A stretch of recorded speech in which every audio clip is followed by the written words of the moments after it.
middle school. I would please ask for everyone to rise for a pledge of allegiance. I pledge allegiance to the flag of the United States of America and to the republic for which it stands, one nation, under God, indivisible, with liberty and justice for all. I would also ask that everyone please remain standing for a moment of silent observation in thought of the troops defending this country all over the world.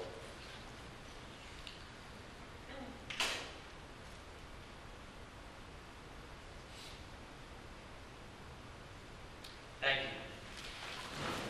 Would you please read the appropriate opening statement and call the roll? Let the minutes reflect that adequate notice of the holding of this public participation meeting of the Howell Township Council was provided for in the following manner. By posting of a copy of said notice upon the bulletin board in the Township Municipal Building on December 21st, 2005, by the faxing of a copy of said notice to the Asbury Park Press, Tri-Town News, and Star Ledger for publication on December 21st, 2005, by the filing of a copy of said form of notice in the Township Clerk's office on December 21st, 2005. The public will be allowed to attend and will be allowed to participate pursuant to the Open Public Meetings Law.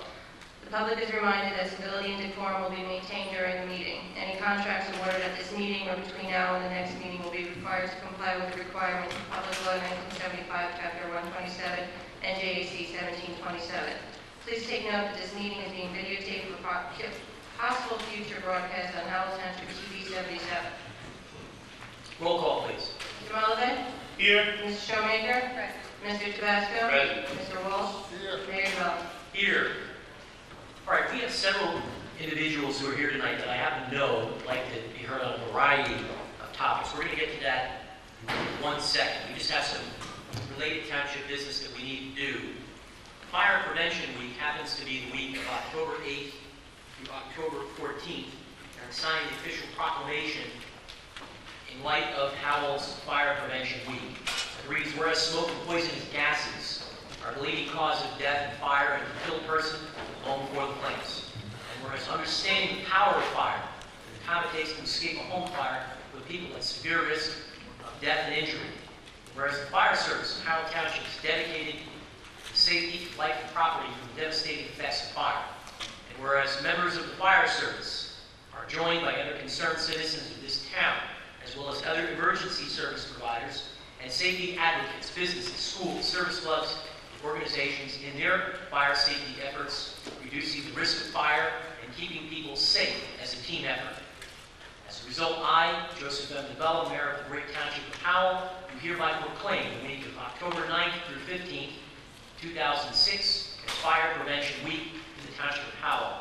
This week will commemorate the Great Chicago Fire of 1871, which unfortunately killed more than 250 people, left 100,000 people homeless, and destroyed more than 17,000 buildings. I call upon the people of Howell Township to participate in fire prevention activities at home, work, school, and to take steps necessary to make their homes and families safe from the leading cause of home fires, which includes cooking, heating, electrical devices, and candles. I call upon the people of the township to participate in fire prevention at home, work, and school on a year-round basis, and to remember to prevent cooking fires, watch what you eat. And it's signed this particular day, October the 10th of 2005. I just ask that this be passed down to the clerk, please, to be officially memorialized. I'm going to ask by show of hands, there are at least 3 very particular topics that I know people are here to speak about tonight. And when I call out the topic, if you just raise your hand, I would appreciate it, and acknowledgement that you'd like to speak on this topic so we can get to everyone. Who here would like to talk about the traffic issue on Tinton Falls Road? Okay. Ramtown liquor license issue.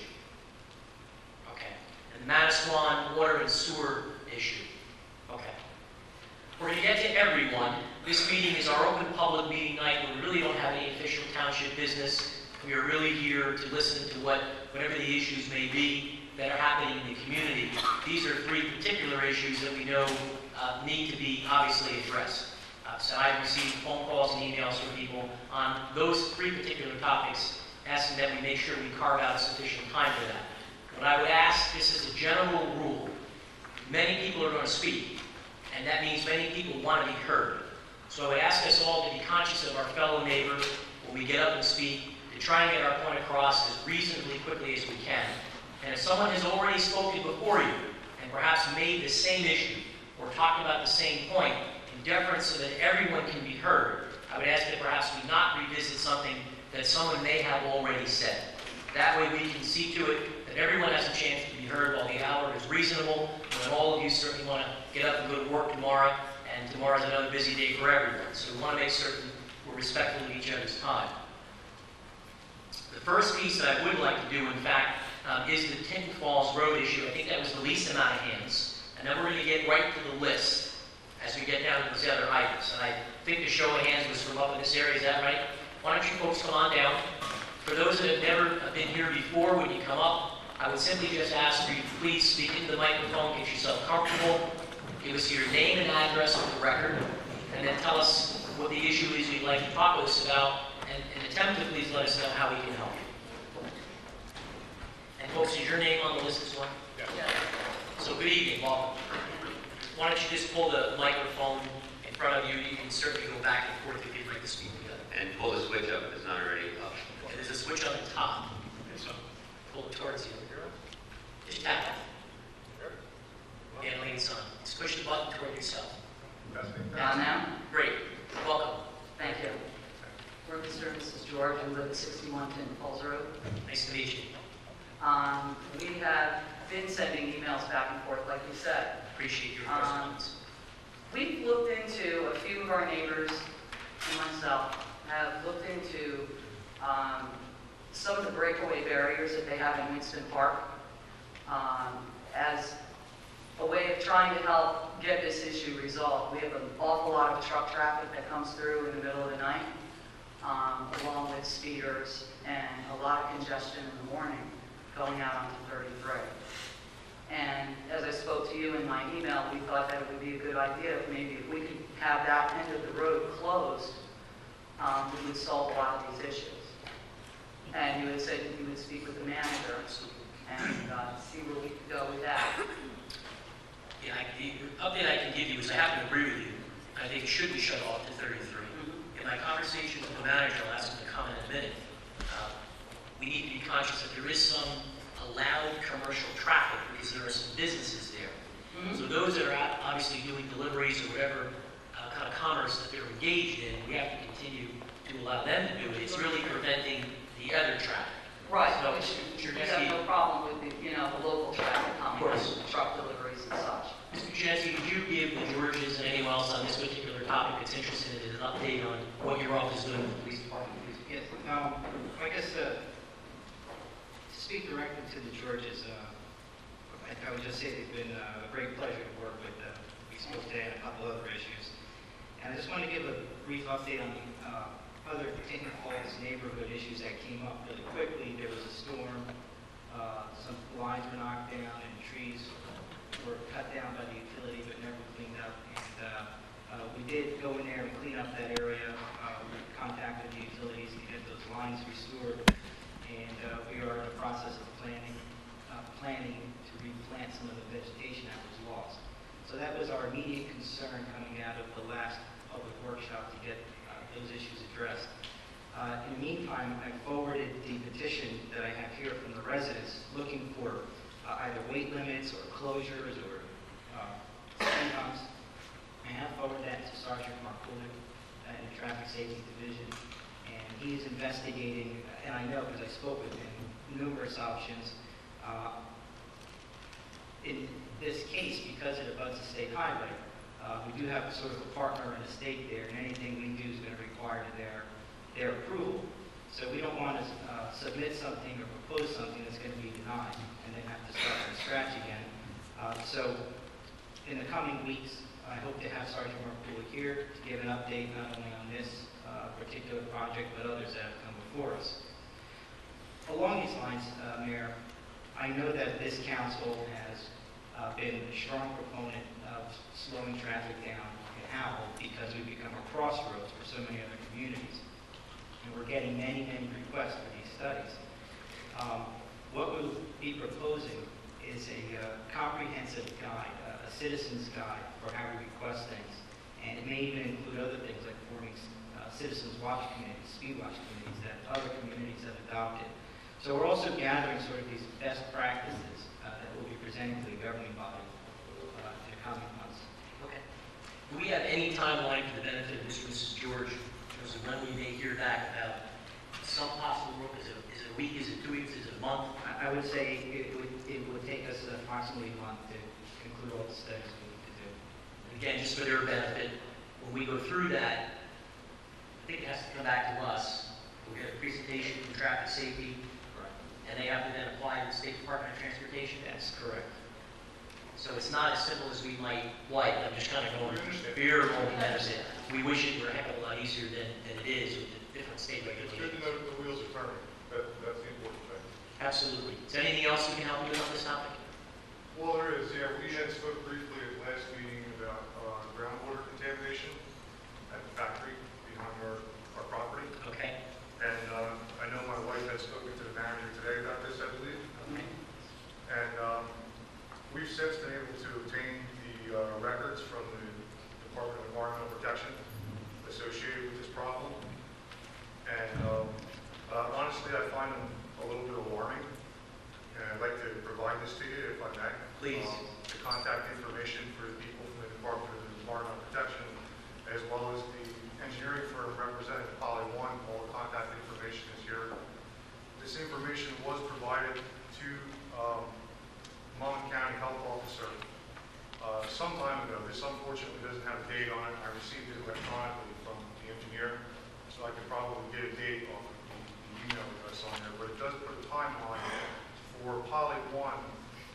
In essence, what this says to me, and I don't pretend to be an expert on this by any stretch, Poly One attempted to remediate the groundwater contamination early, and the way that it was handled was not acceptable to the DEP. And the DEP in turn issued this letter telling them they had to redo all of their testing, and that there are chances that the groundwater contamination may have migrated. And their deadline was June 30th of 06 to provide a schedule for this activity. And I'd just like to know if you folks could follow up on that. Absolutely. And make sure, I mean, it's scheduled for June. I would expect something to move forward by now. If you could, before you finish, if you could just get a copy of that to Mr. Cherniewski. Yes. Please, we'll certainly follow. Mrs. Shoemaker, you have a comment?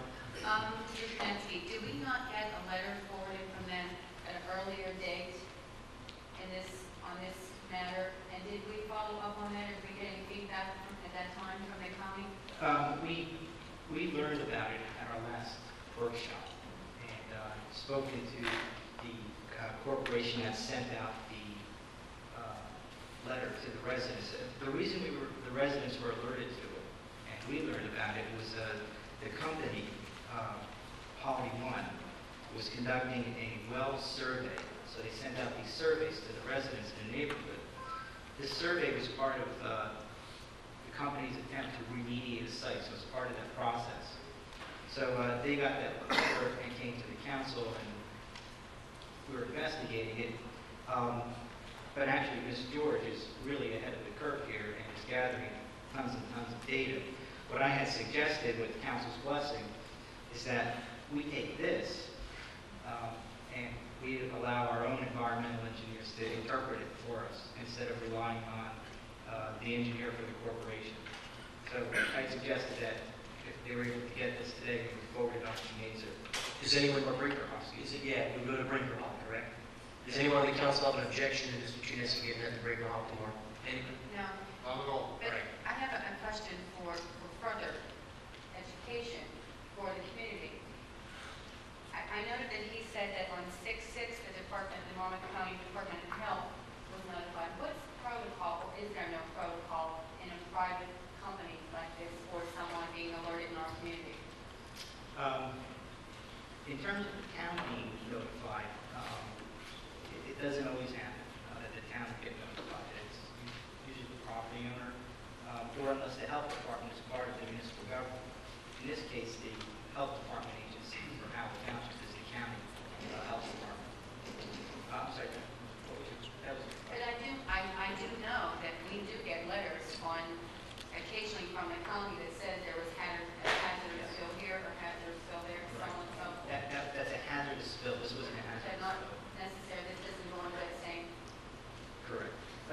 if it happened today, we'd be notified. This happened, this was an industrial, as I understand it, an industrial solid going back many, many years.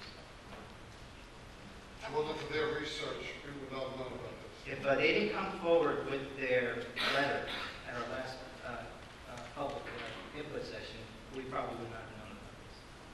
Thank you. Is there a way, Mr. Chinesky, that we could write out to the county? We obviously paid them. The town has used the county as their board of health for long before many of us were around.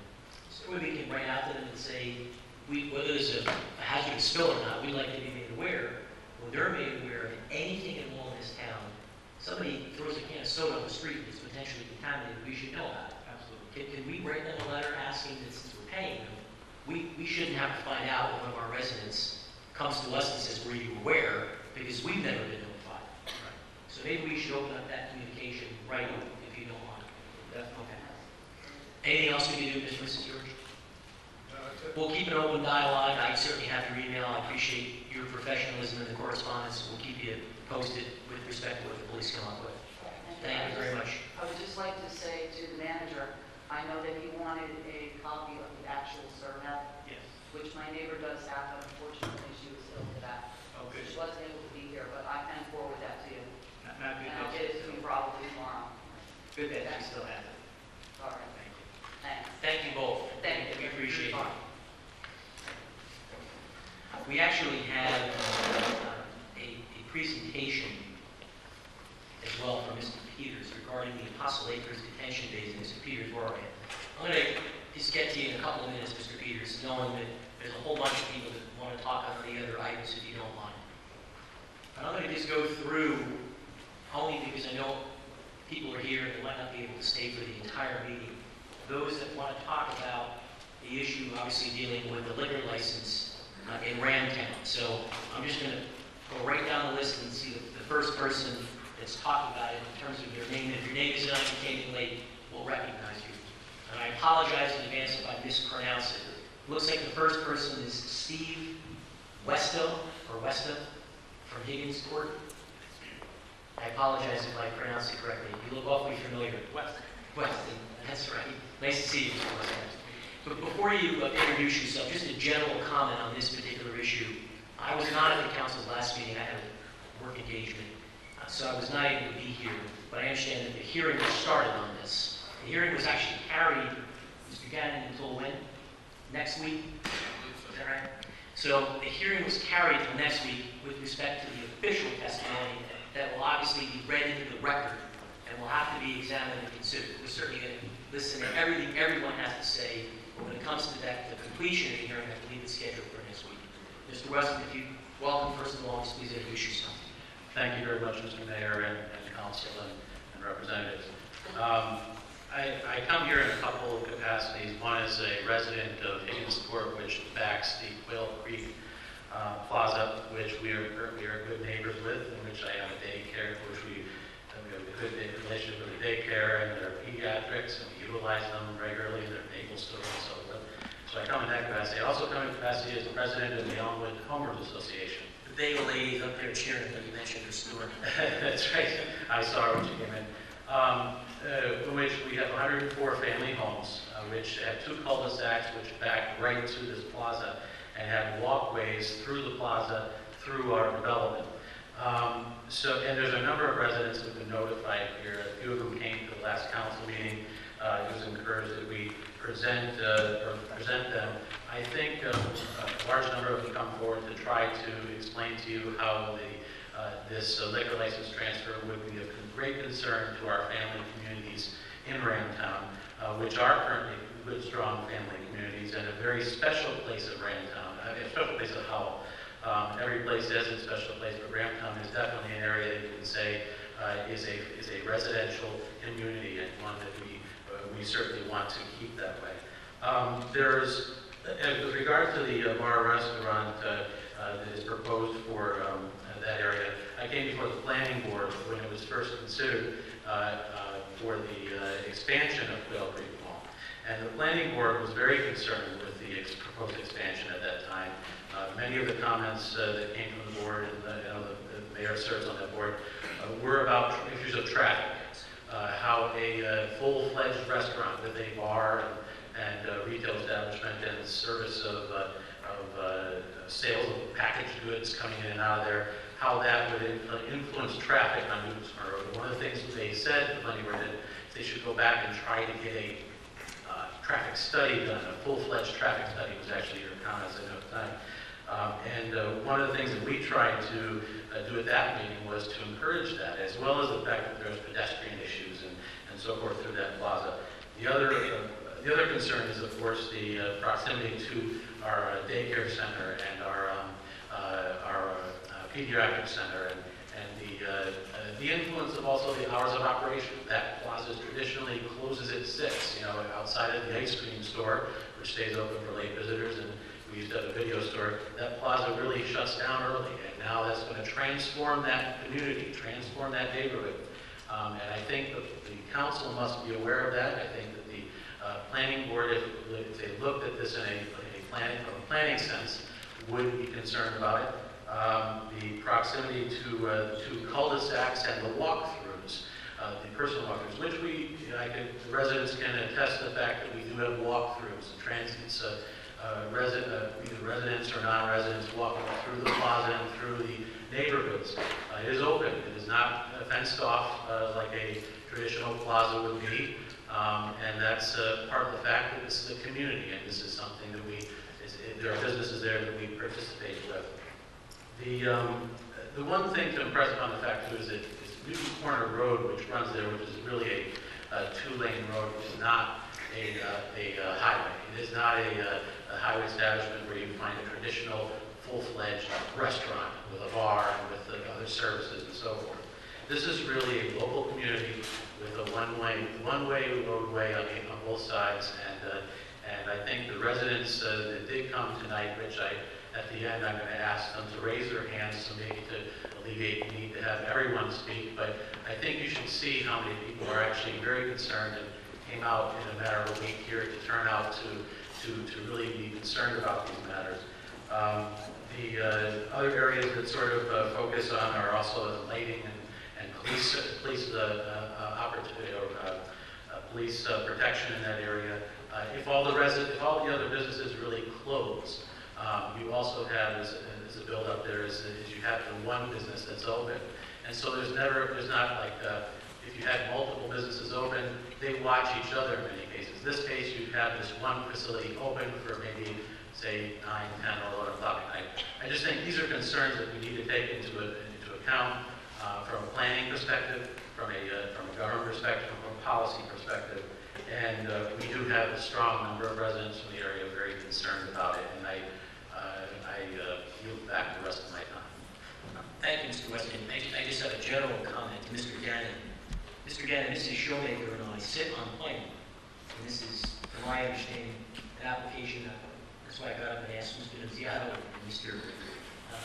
Janetsky. I believe it's been carried. I don't think the planning board's made a final determination yet. Are we both at liberty to comment on this since it's an active application?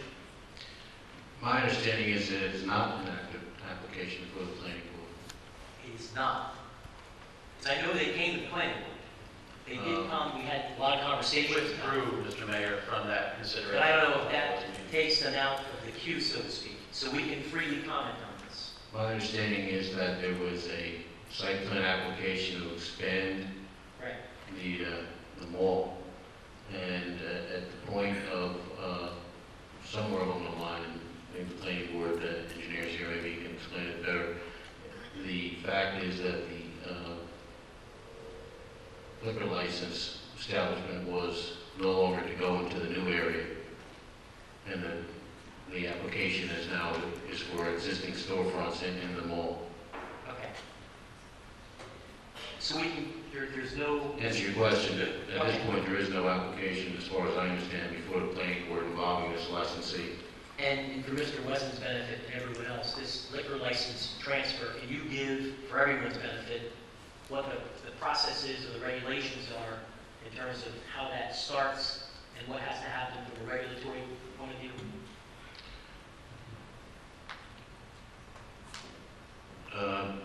I gave a thorough explanation at the last meeting, so hopefully I won't make a liar out of myself. The application is for a transfer from place to place. Right now, the license is inactive, they call it a pocket license. And in order for the transfer to take place, the applicant has to file various forms and documents and information with the township clerk, including a notice of the transfer to the specific place where the licensee wishes to place it. At that time, apparently there was, within the time frame, a objection that was lodged with the clerk objecting to the transfer. Under the ABC rules and regulations and statute, the township then has a hearing to listen to the concerns of the citizens and anyone else that wants to discuss the transfer. So we started that at last week's meeting. We then carried it to gather further information, and we will have the hearing again at the next meeting, which is, I believe, the 17th, next Tuesday, during the portion of the regular meeting. And at that point, the governing body can decide they need more information, they can decide to approve it, they can deny it, or they can approve it with conditions that they believe would be fair and would safeguard the interests of the citizens. So those are basically what happens. And over the years, I've seen various types of conditions, such as time of operation, types, or if any, entertainment, live entertainment, restrictions on that. We had some discussion with regard to questions regarding the floor plan. I think we believe that we asked for more information regarding the floor plan so that we could see that the nature of what the operation is in terms of the broad package, takeout versus restaurant versus bar, so we had a feel for the actual character of what to take place there. So, Mr. Gannon, we have the right, when we get to this point next week, to say you could be open the same hours as every other store is, you can't have entertainment, and et cetera, et cetera. And any other things that may be brought to the forefront as a result of the input of the citizens. One thing I would explain is that every year, the applicants, all applicants for liquor licenses around June have to reapply. And at that time, again, the process goes through. If there is a situation that's causing problems, or at least in the eyes of the citizens, it's causing problems, another hearing can be held, and at that point, further conditions or potentially revocation could take place. It's not to predispose the process. I have to agree with you. We have to have the hearing, so we can't perhaps pass judgment absent the full testimony, but to the nature of the operation, the way it's first described, it would totally change the complexion of the area, and I certainly would not be in favor of that. So we just have to figure out what the right regulations are, if it even gets approved at all. And including one you mentioned, the traffic again. I mean, you know Newton's Corner Road. And the addition of the new senior areas from Wall Township that are going to be coming through off of Newton's Corner Road. I mean, the traffic is a very major concern, and you're in a full-fledged restaurant, and I understand serving maybe some 20% packaged goods, wherever that actually includes. I assume it includes alcohol. We have a liquor store in Grand Town Plaza right next door. There are some concerns over what the use is, and I'd like to though ask those that are concerned with this application just to raise their hands so people can see those individuals here, and they can see that they might be concerned in some way, so the council gets a feel of that. And I thank the council's time. I thank the board's time, and again, thank you for your time tonight. We appreciate your comments, Mr. Weston. Very well stated. Yeah, there's a couple of other people who have their name down. I don't know if you'd still like to speak, knowing the eloquence of your spokesman, Mr. Weston. Shirley Vanning. Mrs. Vanning, would you like to welcome, come on up. Just please introduce yourself. My name is Shirley Vanning. I live on Virginia Drive, directly across from Quail Creek. Okay. I wrote my statement because I can't remember off the top of my head. So just regarding the traffic issue, we've had a traffic issue for years. There's been numerous accidents. The kids try to cross the block 5 o'clock, 3:30, You cannot make a left out of Virginia Drive, you can't get out of Wawa, you can't get out of Quail Creek. That's been an existing problem for years, which has not been dealt with. So that I just really wanted to over. Okay. Like I said, my name is Shirley Batty. I live on Virginia Drive, which is right down the road from Quail Creek. I am here this evening instead of at the Popcorn and Cheer pep rally because I have gotten dozens of phone calls. Rumors are flying and it's time for the facts. Let me start by getting right to the point. The application was filed to site license at Quail Creek Mall and was in order. The zoning is correct for the commercial activity, and two of the principal permitted uses are restaurant and retail sales. And on the contrary, I have gotten numerous great inputs about it. They're looking forward to it. It's a great place to take the kids. So I've had quite the adverse statements that the gentleman before me had stated. By law, it's a retail license, retail sales license, and it was issued to the Hungry Quail by the Township of Howell, and the fees have been paid to this town. We do not feel there is any argument from the town as to whether or not we have a right to be there as it pertains to zoning or use within the zone. The objections raised have absolutely no basis in law, just concerns of some of the residents, some of which are rational, some of which are irrational. As Mr. Gannon, the township attorney, stated, it is zoned properly. It is a permitted use in our town, and if we deny this transfer, we will most likely be sued. If the legal advisor has weighed in that it appears that the restaurant is in its rights to come there, why are we not telling our elected officials to respect and follow our own township zoning and use laws, not to mention the state law, and approve this transfer?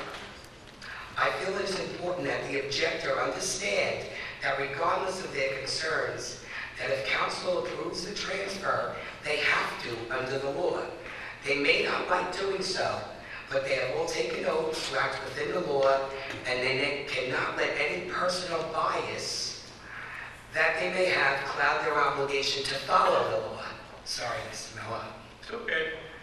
I'm watching you. I'm there too. I believe that this is a very good point. If they deny the request on the grounds other than what the basis of the law is, they will just be delaying the process, which will probably be overturned in Trenton. This could lead to a subsequent lawsuit against the town and an award of damages. These costs will be borne by the taxpayers of Howell, not just the objector or council. The bottom line is, there has been no evidence presented of facts that would support a denial of this application. It is all perception. I would like to touch base on the issue of perception.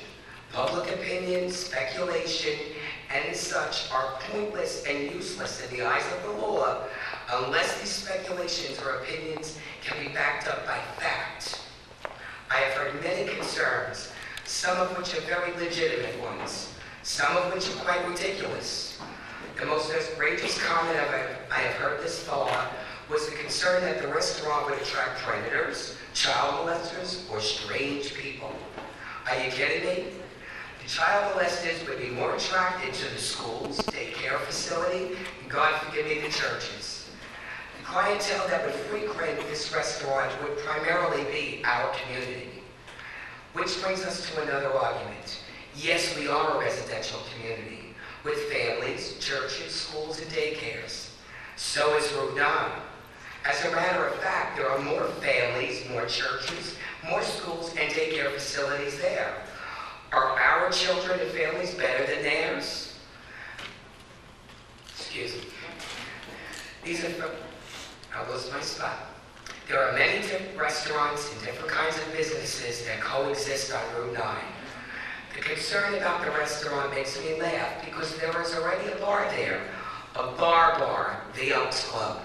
Not a family restaurant, a bar. There has also been references made to that horrible accident that took place on Newton's Corner Road. That man was apparently intoxicated, registering a 2.67 on the breathalyzer. This is where responsibility and liability come into play.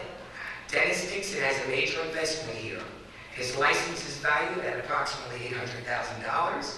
plus his construction and design cost of the restaurant. Mr. Dixon has a very different license than the Elks Club. It is the best license you can have. I know for a fact that Mr. Dixon is not going to risk that piece of paper over irresponsibility. I would like to give you a little information regarding Mr. Dixon. Few people in Rantown know him. I know him, let me enlighten you. I know Dennis Dixon personally and professionally.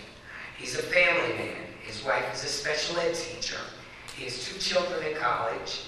He was the president of Freehold Pop Warner. He's a nice guy. His morals and standards are good ones. He has been acknowledged by the PBA with a plaque for his outstanding fundraising activities for the Howell Police Department. I can tell you Mr. Dixon has a zero-tolerance policy for over-serving. All of Mr. Dixon's bartenders will be TAM certified, which is an alcohol awareness program which teaches bartenders about visible intoxication, signs, cautions, IDing, etc. He runs a tight ship and he's a hands-on and on-site proprietor. I'll give you an example of what kind of guy he is. Miss Kathy, who owns a bagel shop, was very concerned about Mr. Dixon serving a brunch. Her Saturday and Sunday business are her busiest mornings. Mr. Dixon has assured Kathy that he is not here to put anyone out of business. He has notified Nexus and told them to please put an exclusion in his lease that he would not have a brunch to accommodate Kathy. I think that says a lot about what Dixon's intentions are. I know Corsi's is very upset. As Dave will tell you, I'm a very good customer and will always continue to be. Between football, cheer, and religion, takeout is a lifesaver. The restaurant and Corsi's are 2 very different establishments. The pizza Mr. Dixon mentioned is a totally different pie than Corsi's, and the Hungry Quail will not deliver nor allow takeout of the pizza. This was a concession that Mr. Dixon made on his lease to ensure Corsi's continued success. The difference will be when I want to take my family out to dinner, instead of going to Applebee's or Fridays, we'll be close to home at the Hungry Quail. Mr. Dixon has told me he wants to be a part of the community, to support our community, our Pop Warner, our Little League, and our schools and such. He has even mentioned offering discounts to sport teams and the like if they come on in. There has also been a lot of comparison between Route 9 and Rantown. Let's be real, Rantown will never be Route 9. There are only 2 possible commercial properties left. The one is where Sovereign Bank is going, and the other one is across from the firehouse, which is a very small parcel. The reason I chose to move to Rantown was because of that small town feel. A family restaurant will not change that. I know a major concern about the restaurant is the fear of drunk drivers and drunken zombies walking around the parking lot. Obviously, there are always risks. That's where responsibility comes into play, as I spoke about. Be aware that this license is renewed annually. If the license isn't clean, it does not have to be renewed. Just a little note, statistically, there are more accidents, DUIs, from people leaving house parties, barbecues, private parties, and even those bring your own type places because there's no monitoring, there's no flagging, there's no cutting off, and there's no control. Another concern I would like to address are the unattended children milling around the plaza. Hello, unattended, need I say more? These wouldn't be the same minors I see smoking and doing God knows what in front of and back of Wawa. I would also like to address the rumors I have heard that this really is not going to be a restaurant, it's going to be a bar. From what Mr. Dixon has told me, the preliminary design would include a 24-seat bar, 13 booths, 9 tables that seat 6 people, and 6 tables that seat 4. This floor plan is not set in stone. There may be some changes due to fire exits, etc. The decor, I assure you, will be a very nice one. Mr. Dixon did not elaborate at the council meeting on October 3rd about that packaged good space. Let me do that for you. Again, this is not set in stone. These are preliminary designs. Let me break down that 1,100 square foot he was talking about because he didn't elaborate on it. He is absolutely not going to have a full package liquor store. He cannot, according to the state statute. He is going to have an upper scale type wine display with oak or cherry wood racks, high density track lighting, very nice. The space would be about 140 to 170 square feet. The balance of that 1,100 square feet would be walk-in refrigeration unit. What he meant by that, some of it may be cold storage for the barn and for the restaurant. He was not sure which way he was going to do it, though. It's debatable. The walk-in would include cold storage for the bar and the restaurant. Also out of that 1,100 square feet would be dry storage for the restaurant and an office for Mr. Dixon. I think the community will be very pleased with the design, and even the facade outside will be a very nice one. Let me remind you that there are already 2 liquor licenses in Ramtown. The Oaks Club and Ramtown Liquors. Maybe with the Hungry Whale small package area, there will be a competition that might lower some packaged goods. I have 3 children and love Ramtown. My children are very involved in the community, Little League, Pop Warner, and the church. My first concern has been and always will be my children, their safety and their environment. Yes, I'm a little biased, but don't think for 1 minute that I would put this in front of my children's safety. I am associated with Mr. Dixon. I have worked for him in the past. He's also a personal friend of mine. I think it would be a great addition to our town also. As for Ms. Higgins, who stated most people she spoke to were against the establishment, I have had the reverse response. On the baseball field, football, cheer, Dr. Mark the dentist, I have had great responses. Yes, there have been a few that were leery, but they also did not have all the facts. Let us not forget about the law. Let us not forget that Mr. Dixon has met all the requirements that he has needed to meet thus far. Let us not forget what the lovely woman said last week at the council meeting, that she has never seen a liquor transfer make such a hassle and be such a problem. The law must prevail. We, the Township of Howell, have made the law. There is also one more option. We can make Howell Township a dry township. The township could buy every liquor license back at fair market value, big money. There will be no more restaurants that serve liquor, no more liquor stores, bars, private clubs that just sell alcohol. Thank you for your time and your patience. Please weigh all the facts before you make a decision. Thanks for your time. Thank you. There are some other folks who would like to be heard. If you point has already been made, I would just ask you so we can get to everyone to just be conscious of what was said before you. I hope I don't pronounce this too badly. Kristen? There you go. I'll leave it at that. Welcome. If you'd please just introduce yourself after the record. My name is Kristen Progovnik. I'm 28 Higgins Court. Thank you. I guess I'm a little upset over the last speech. I'm sorry. I will read mine. First, I wanted to make it known that only after a week of talking to neighbors and residents about this proposed business, many were unaware of it or confused about it because they were actually thinking that it was going to be the addition to the mall. Many were unaware that it was going to be actually in Quail Creek Mall. Many were upset at that. Mr. Dixon, who is applying for a liquor license transfer, calls this possible future establishment a family sports bar. This, in my opinion, and many of others too, is an oxymoron. Family and a bar do not belong together. This is unclear to a lot of residents. At last council meeting on October 3rd, the town attorney, Mr. Gannon, questioned Mr. Dixon as to what is his driving business of this establishment, what is the push, and a rough idea of his layout. He stated that this is a 5,000 square foot area will he be working with, of which 1,100 to 1,200 square feet will be for packaged goods, while another 1,200 square feet will be for the kitchen and storage. This leaves approximately 25 to 2,600 square feet for the bar and restaurant.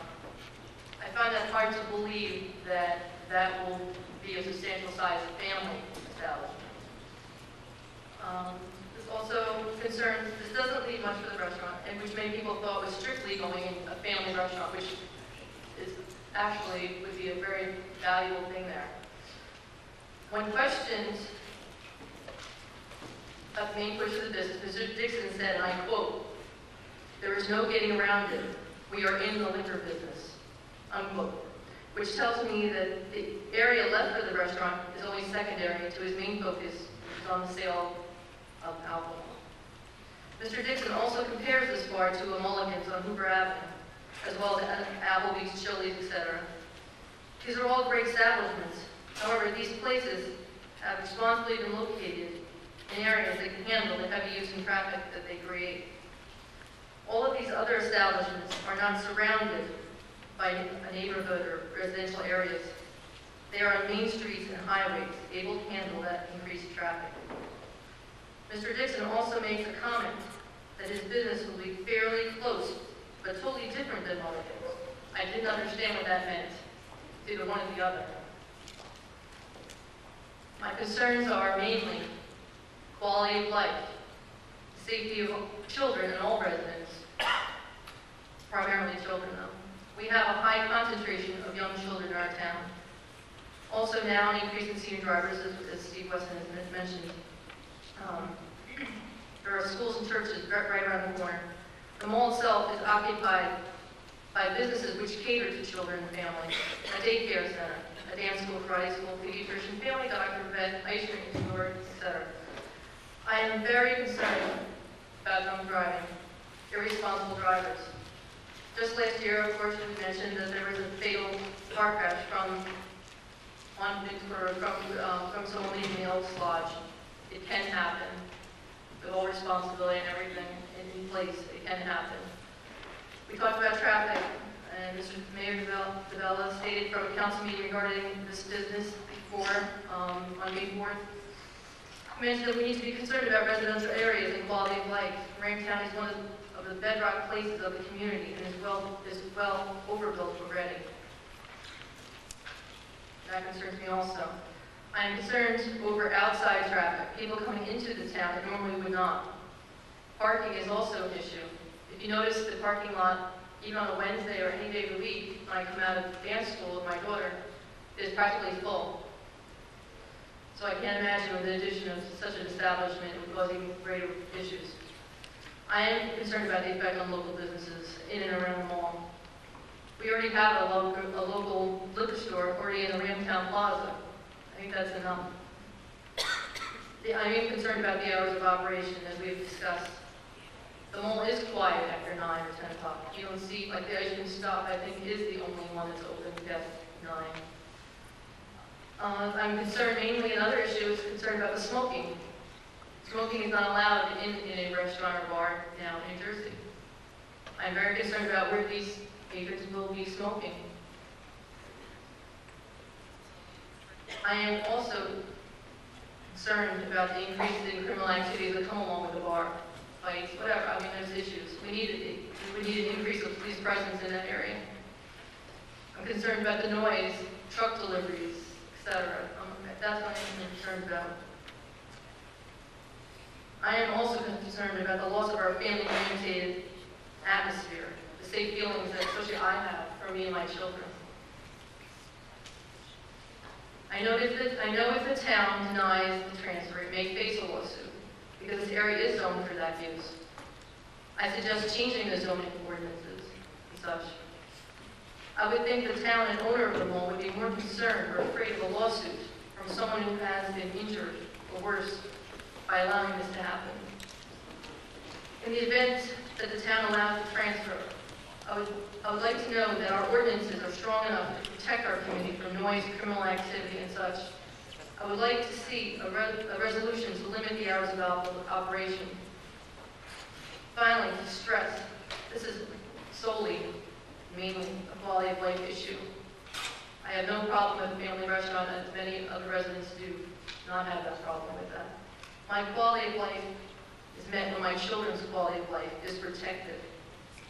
Our children are worth it, are worth the money that Mr. Dixon is going to put into this establishment. Thank you. Thank you for your comments. I appreciate it. Mike Howell, talk about this particular topic. Welcome, sir.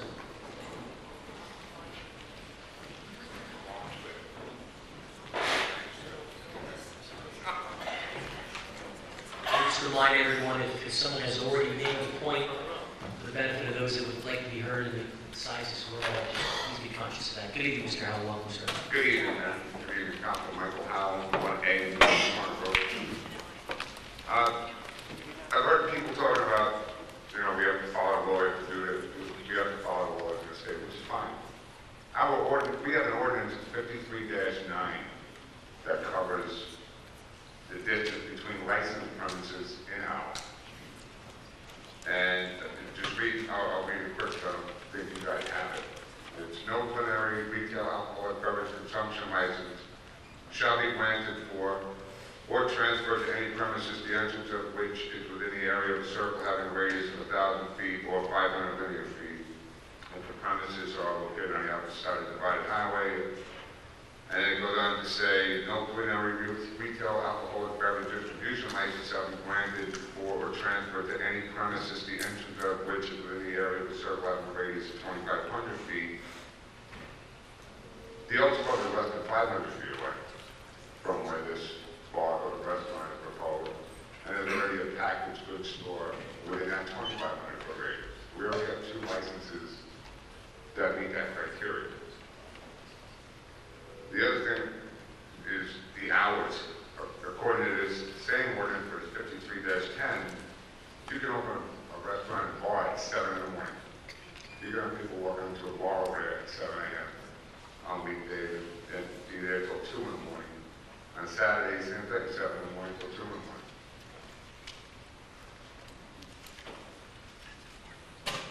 Mr. Dixon, in an article that he was quoted in the Howell Times, stated that he estimated about 23% of his annual gross sales would have to come from his liquor sales associated with the restaurant. I spoke to somebody today who owns a restaurant, and he said based on his square footage and what the rent he'll be paying, he's going to have to generate between $2 and $3 million a year. So if we take a middle number, 2.5 million, there's 23%. He's going to have to generate $575,000 a year in liquor sales in a restaurant. That comes down to 115,000 drinks at $5 a drink. Per day, if he's open 350 days a year, closes for 10 days, he has to sell 328.57 mixed drinks.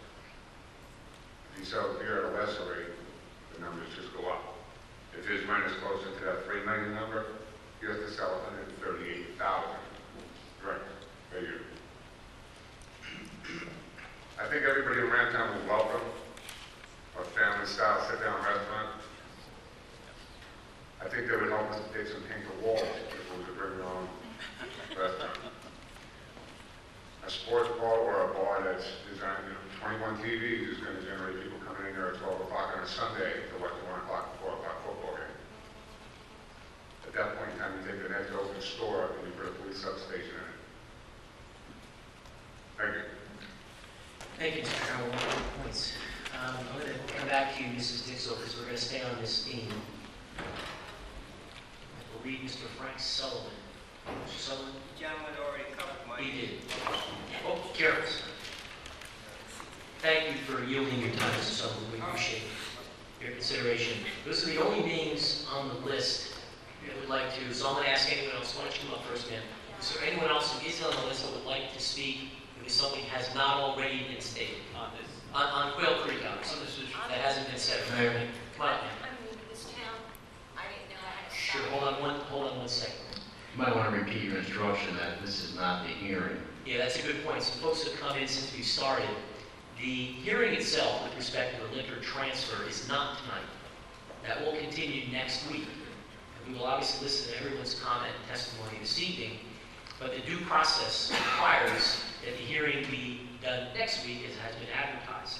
And we will officially obviously take more testimony both for and against this particular application at that time. So you're all welcome to give your input tonight, but certainly this meeting will continue on a more official basis or the application continues. Welcome. We just need you to, if you wouldn't mind talking to the mic and just give us your name and address for the record. My name is Joanne Monticello. I just purchased a home at 14 Farmside Drive in this town back in May. Well, welcome to Howell. Thank you. Could you say your name again this morning? Joanne Monticello. Could you spell your last name? Monticello. Good German name, right? Yeah.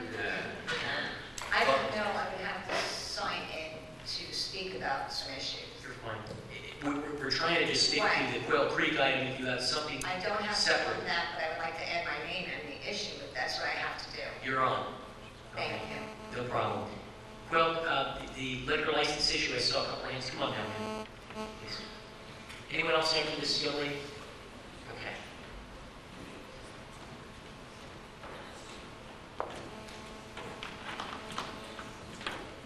If you wouldn't mind, please just give us your name and address for the record. My name is Marlene Barbercello. I'm a Rantown resident for 22 years. Welcome, Mrs. Robert. Hi. I am an employee of Percy Pizza. I know Shirley very well.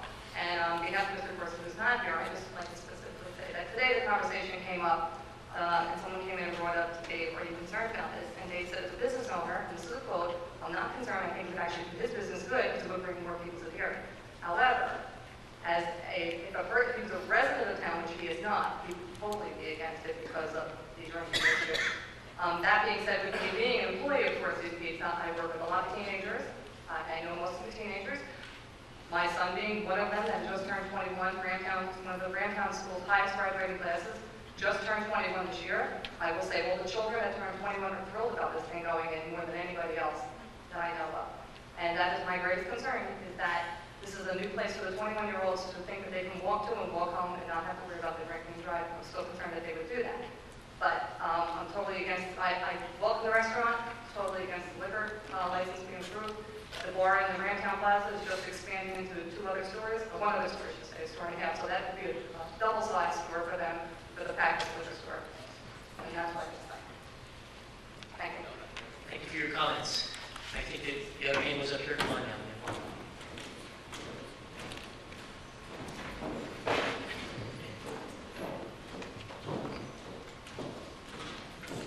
After this young lady, anyone else on the liquor license transfer? Okay. You just want to give us that? Yeah. Okay. So you'll be the last person on this topic, and then we're going to go to the next issue. Yes, ma'am. Yes, my name is Wendy McAllister. I am the owner of Wendy's Supported School Dance in the Bell Creek Mall. I'm not going to repeat any of the other previous concerns, but I do want to bring some information to your attention for your consideration. I am one of the businesses that is open until 9:30, 10 o'clock. I have many students. I bring approximately 400 young dancers in and out of that mall on a weekly basis. At the time of 9:30 and 10 o'clock, I'm taking my 15, 16, 17, 8-year-old dancers and releasing them, a lot of them, out to the parking lot as they drive home themselves. My main concern is that people in the bar, again, I'm also not concerned with the restaurant. I would love to have a restaurant in that area. However, the bar is a major concern. With the new laws of no smoking in the bars, people who have been drinking and have been in the bars for possibly many hours will be standing out in front of the location to smoke their cigarettes while possibly intoxicated. My dancers of an older teenage age will be leaving and will be coming across paths with these people. And that is a major concern of mine. I mean, I'm not as concerned as some people are with the younger children who are coming in and out at 3 o'clock being escorted by their parents. But 17, 18, 19-year-old girls are not escorted by their parents. They will be leaving. They'll be crossing paths with people who have been drinking for possibly numerous hours. I know that it's probably impossible to block this. I'm begging that you do consider making them make some concessions as far as happy hours, limiting them or not allowing them. I mean, that's the time frame that's going to be a problem for myself and for my business. And granted, it might be a zoning nightmare to try and block this, but I think, again, for the quality of life and the quality of these teenagers and the quality of the children, we need to try to do everything we can to make this happen. Thank you. Thank you for your comments, and thanks for having your business in Howell. Sir, you'd like to be heard on this topic? Why don't you come on up?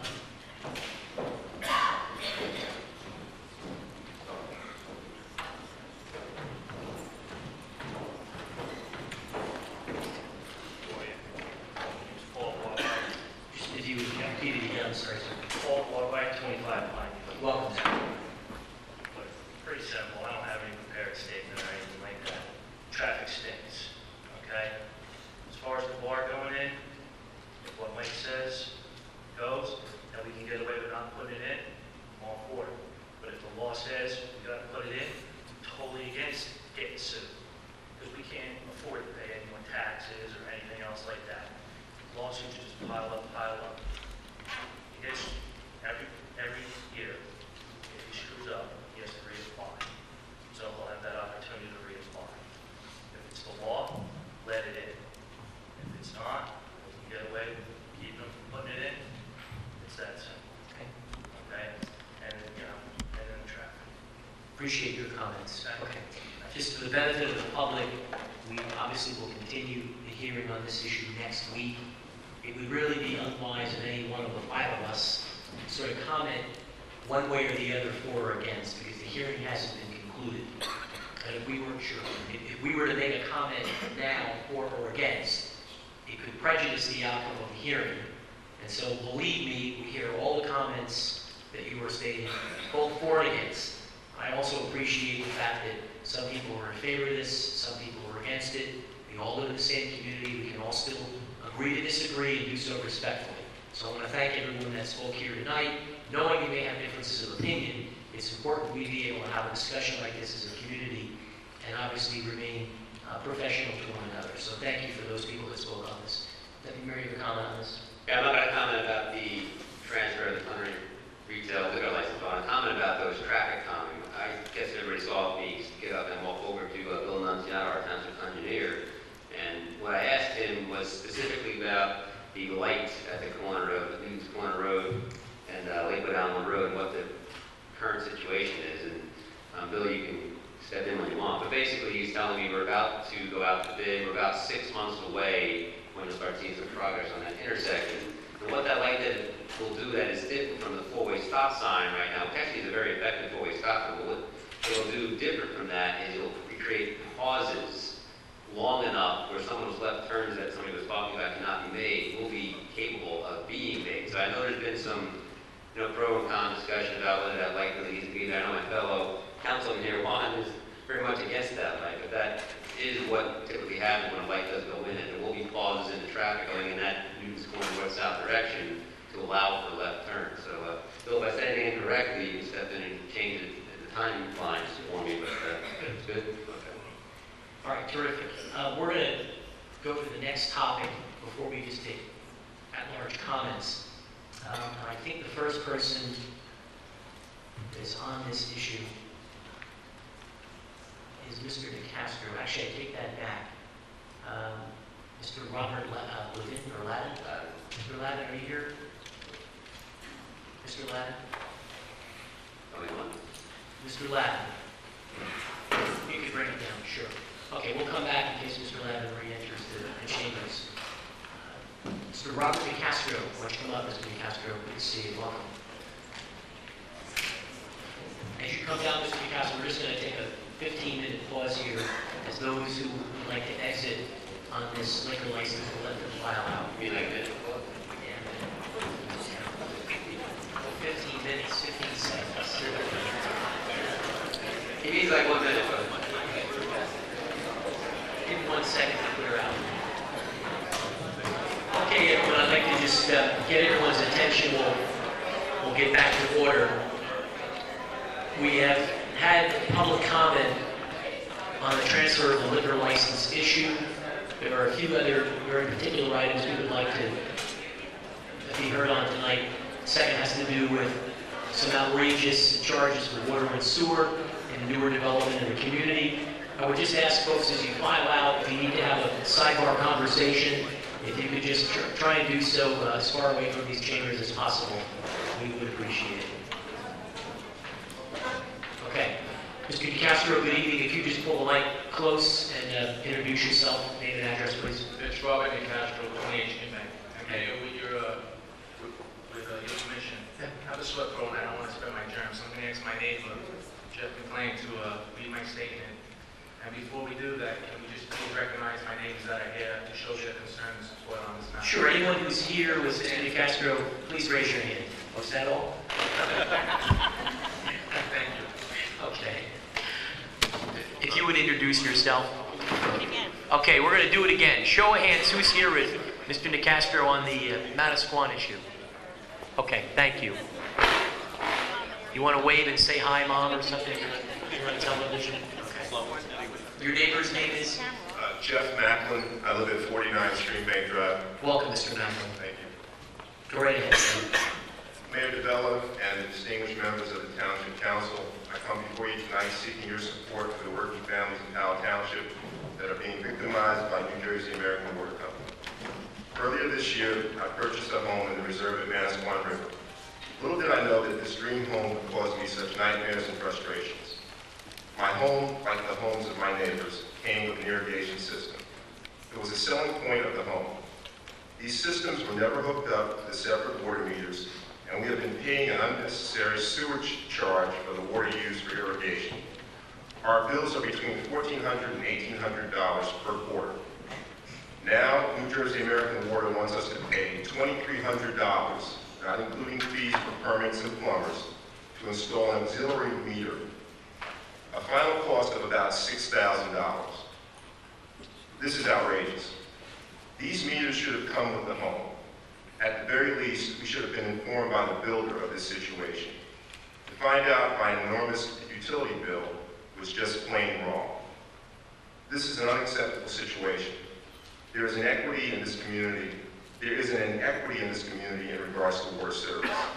The residents of Howell Township who are served by Howell Water Authority pay a flat fee of $152 per quarter, while those of us who must use New Jersey American Water pay based on consumption. How is this fair? How is this equitable? We are taxpayers of Howell Township and should be afforded the same services as our fellow taxpayers at the same price. Something must be done, and we cannot do it alone. We need the full support and assistance of our elected officials. U.S. Congressman Chris Smith and Assemblyman Joseph Malone have stated their support. We need you, Mayor DeBella, and the Township Council to stand up for the residents you have been elected to serve. This is not a BPU issue. It is a Howell Township issue as it affects the residents of Howell. Your voices carry weight, and we need you on our side. I am not alone. I have a petition that has been signed by more than 100 residents. We do not feel that we should have to pay an outrageous fee of $2,300 plus for an auxiliary meter, especially when we have overpaid for the services we have received in the form of substantial unnecessary sewage charges. We feel that there should be uniformity and equity in our community. We want our elected officials to stand up for us and help us. We have been let down. We have been let down by people who have at one time occupied the seats you are sitting in. We have been let down by New Jersey American Water Company. We have been let down by the builder of our homes. Please do not let us continue to be let down. Please stand by us and make sure the right thing is done. I ask this governing body to challenge New Jersey American Water Company's right to charge us to dispose of water that is going into the lawns and not into the sewer system. And we ask for a resolution from the mayor and the council supporting Assemblyman Malone's efforts in helping us get this unjust problem rectified. Thank you for your time. We appreciate your consideration. Just a couple of comments, and I know everyone here would probably like to say something. Do you want to comment, Mr. Yeah, McCaffrey? if you can just please read our petition so we can have it on file, on record, and then we'll be good for that. You just read the petition. Oh, sure. You have to read all the names. You just No, read just what the petition says. Go right ahead. It's somewhat redundant, but for the purposes of reading into the record, I think it does reflect most of the residents that are here tonight, their concerns about this issue. Although I'll just quickly add, I don't think that the other signatures here really reflect the depth of this concern in Howell Township. Dear Mayor and Council members, the undersigned homeowners of the reserve at Manasquan River and other portions of Howell Township formerly serviced by the Adelphia Sewer Company are seeking your help and support in a manner that is causing much distress, frustration, and potential economic hardship. When we purchased our homes, we assumed that the taxes we pay our local and state government would ensure us universal access to basic services such as water and sewer at a reasonable rate. Instead, we have come to learn that our provider of sewer and water services in Howell Township, the New Jersey American Water Company, is being allowed to apparently reap huge profits at our expense. New Jersey American Water Company is charging homeowners in Howell $8.98 per 1,000 gallons for sewer. Considering the fact that homeowners who use Howell Township Sewer Authority are paying $152 per quarter, The rates we are paying are excessive. New Jersey American Water Company is in business to make money and has continued to increase rates with little or no apparent accountability. This agreement with Howell Township is a perversion of the term public-private partnership, with taxpayers being exploited for basic service, while the corporate interest in the equation apparently goes unchallenged and unregulated all the way to the bank. We urge our elected officials to help us fight this flagrant price gouging of taxpayers and support efforts to establish affordable and more uniform rates for sewer and water. We need to return to the days when public resources were under public control and managed in the long-term public interest, not for quarter-to-quarter profits. We need services from government agencies that are accountable to voters and not from corporations who are accountable to stockholders. Thank you for your attention to this matter. Thank you. We appreciate you placing it on the record. If you would give a copy of that to Mr. Cherniewski with the signatures, we'll see to it gets circulated. Just a couple of brief things. Mr. DeCastro and I and Mr. Tabasco had a long conversation with Congressman Smith. He happened to be there on Howell Day. I followed up with the Congressman's office today, and while you're right, it's not completely a BPU issue. Ultimately, the people that regulate this utility authority answer to the BPU. Congressman Smith is working to get a meeting for representatives of the municipality with BPU, with the director of the Board of Public Utilities, and also the public advocate. I think it goes without saying this is unconscionable. What this utility is doing is absolutely obscene. Earlier today, I asked our township manager if we can pass a law. It's actually Mr. DeCastro's idea.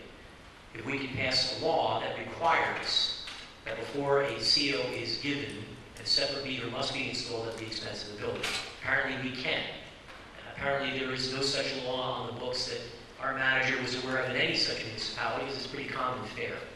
So I have asked that we begin, township attorney, to explore whether we can pass an ordinance to make that a requirement, and no CO is granted without that having been the case. Assemblyman Malone is fully behind this. I know he's already made several calls and has begun correspondence about what can be done with this. Assemblyman Malone today requested that we attempt to sponsor a joint meeting with representatives of the township and New Jersey American in our building in Town Hall, so that we can call on the carpet and ask them at a minimum to hold off on this obscene continued price gouging. And so we're hopeful he's going to be able to get that meeting with his effort and assistance, that we can certainly make that happen as quickly as possible. And I think that the final thing I'd like to recommend, I don't know whether we can do this, I'd like to see if we can get a meeting with the developer, with our township manager and the township attorney, to ask them at their expense to make up this difference. There isn't another development in the town, apparently, at least to my knowledge, where this has been an issue.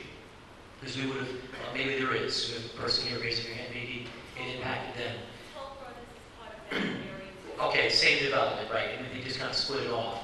But every other new development that is regulated the way you are, this hadn't been an issue. I'd like us to demand that the developer, at his or her expense, of the profits they've made, that they be the ones to have to bear the expense of the additional meter to be installed. Now, I don't know that we can mandate that they do it, but I certainly don't ask them for permission. I'd like to call them in and tell them that that's what they need to do. So I'm sure there's other comments. I know many of the people up here have spoken to you, Mr. DeCastro. Mrs. Showmaker wants to make a comment, and Mr. Tabasco, certainly Mr. Washington, Mr. Maloney would like to speak as well. I'm sorry, can you just list for the record the builder of Lennar Corporation? Sure.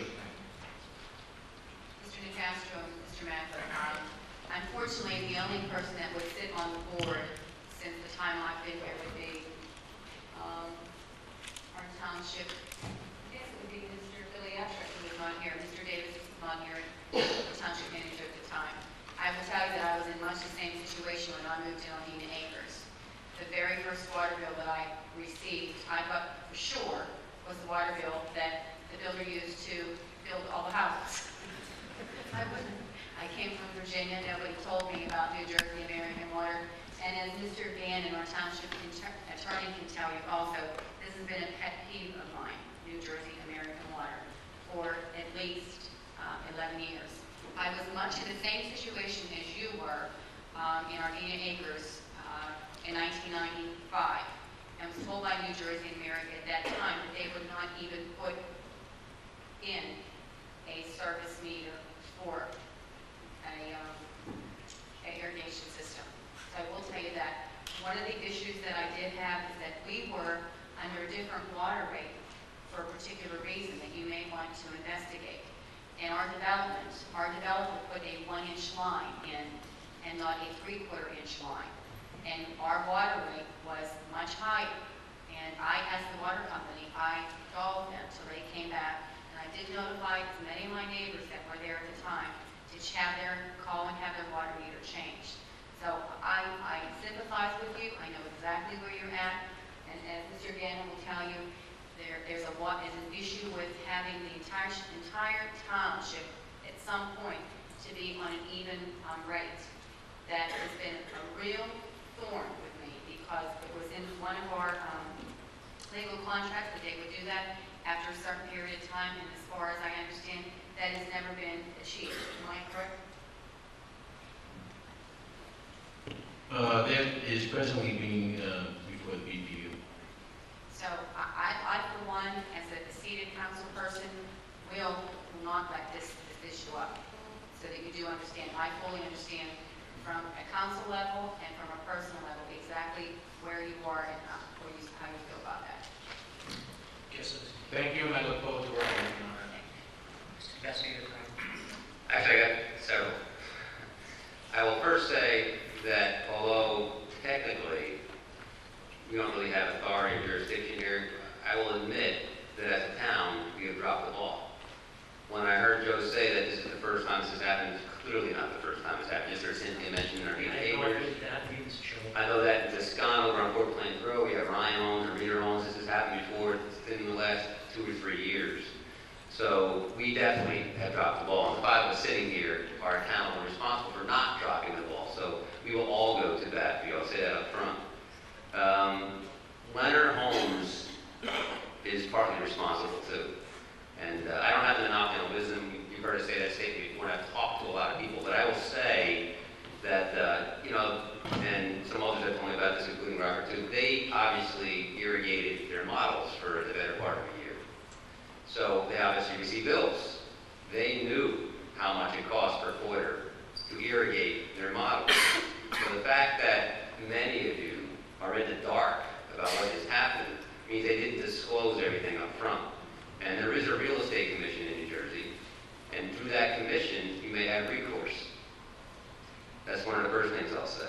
I will say that I just heard Cynthia and Joe mention that perhaps we change the ordinance to mandate that when a developer comes in and puts in irrigation with the new home, that there should be an automatic second meter, but as an option for that, there could actually be the mandate that they have a choice, that they could put in a second meter or a well. Right? Very easily could be that every one of these homes had a well as opposed to a second meter. I will tell you that I had an experience where I live, and I see some people actually here that lived in the past where I live in a place called Point of Woods.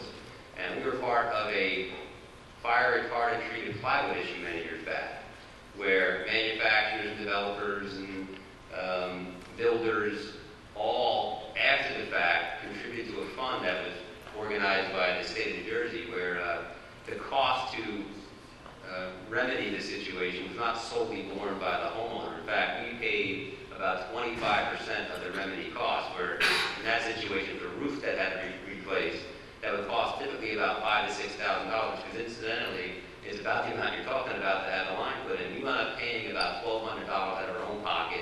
The builders, developers, others, manufacturers all kicked in a certain amount. So I will agree with Joe that here in this situation, Leonard Homes should consider building goodwill. They are not a small-time developer. They're all over the country. They're maybe in 20, I don't know the exact number. I know they're in a lot of states. But in this situation, it is clear that the goodwill will go a long way for their other developments they may have around the country.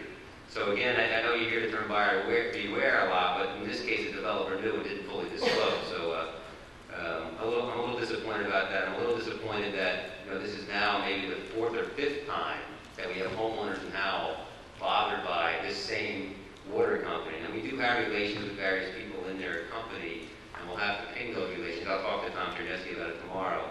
As far as the water company too, maybe they kick in a little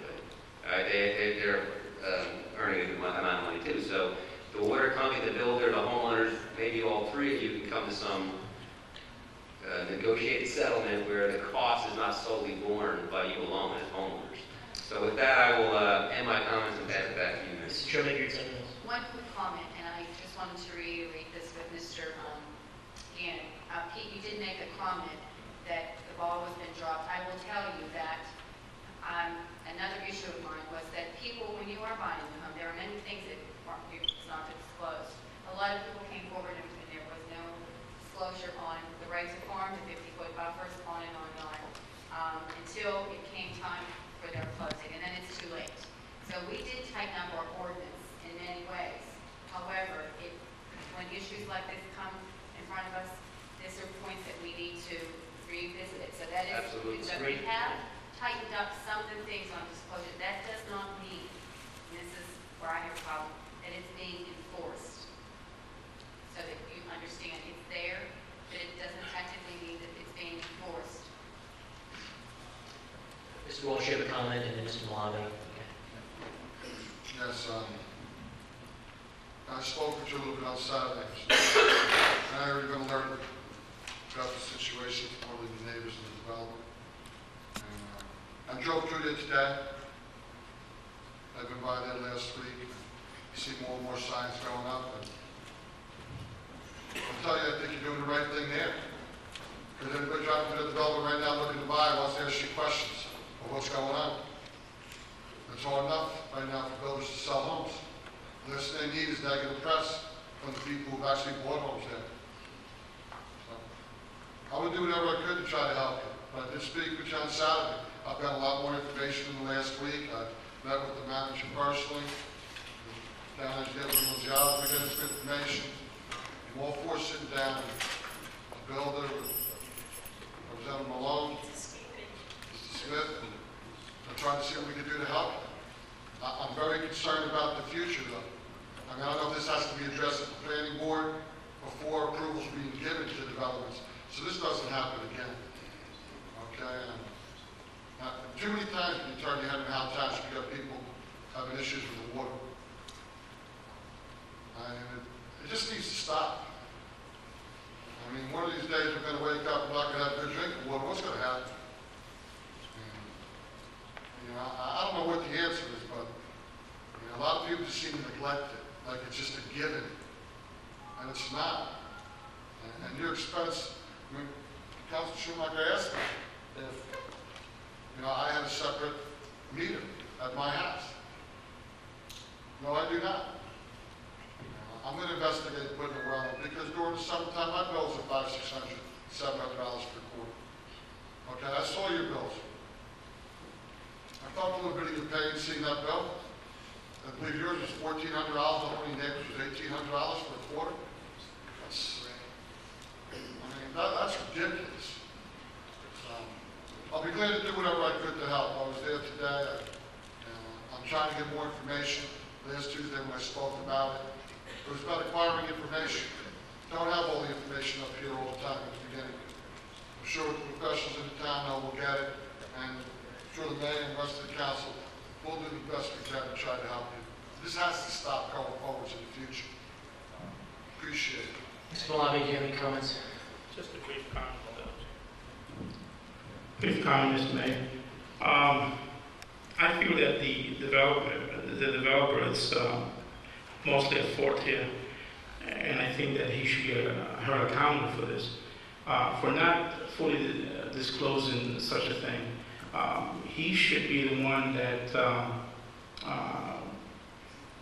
fully and totally paid for this meter to tee off domestic consumption versus non-domestic consumption.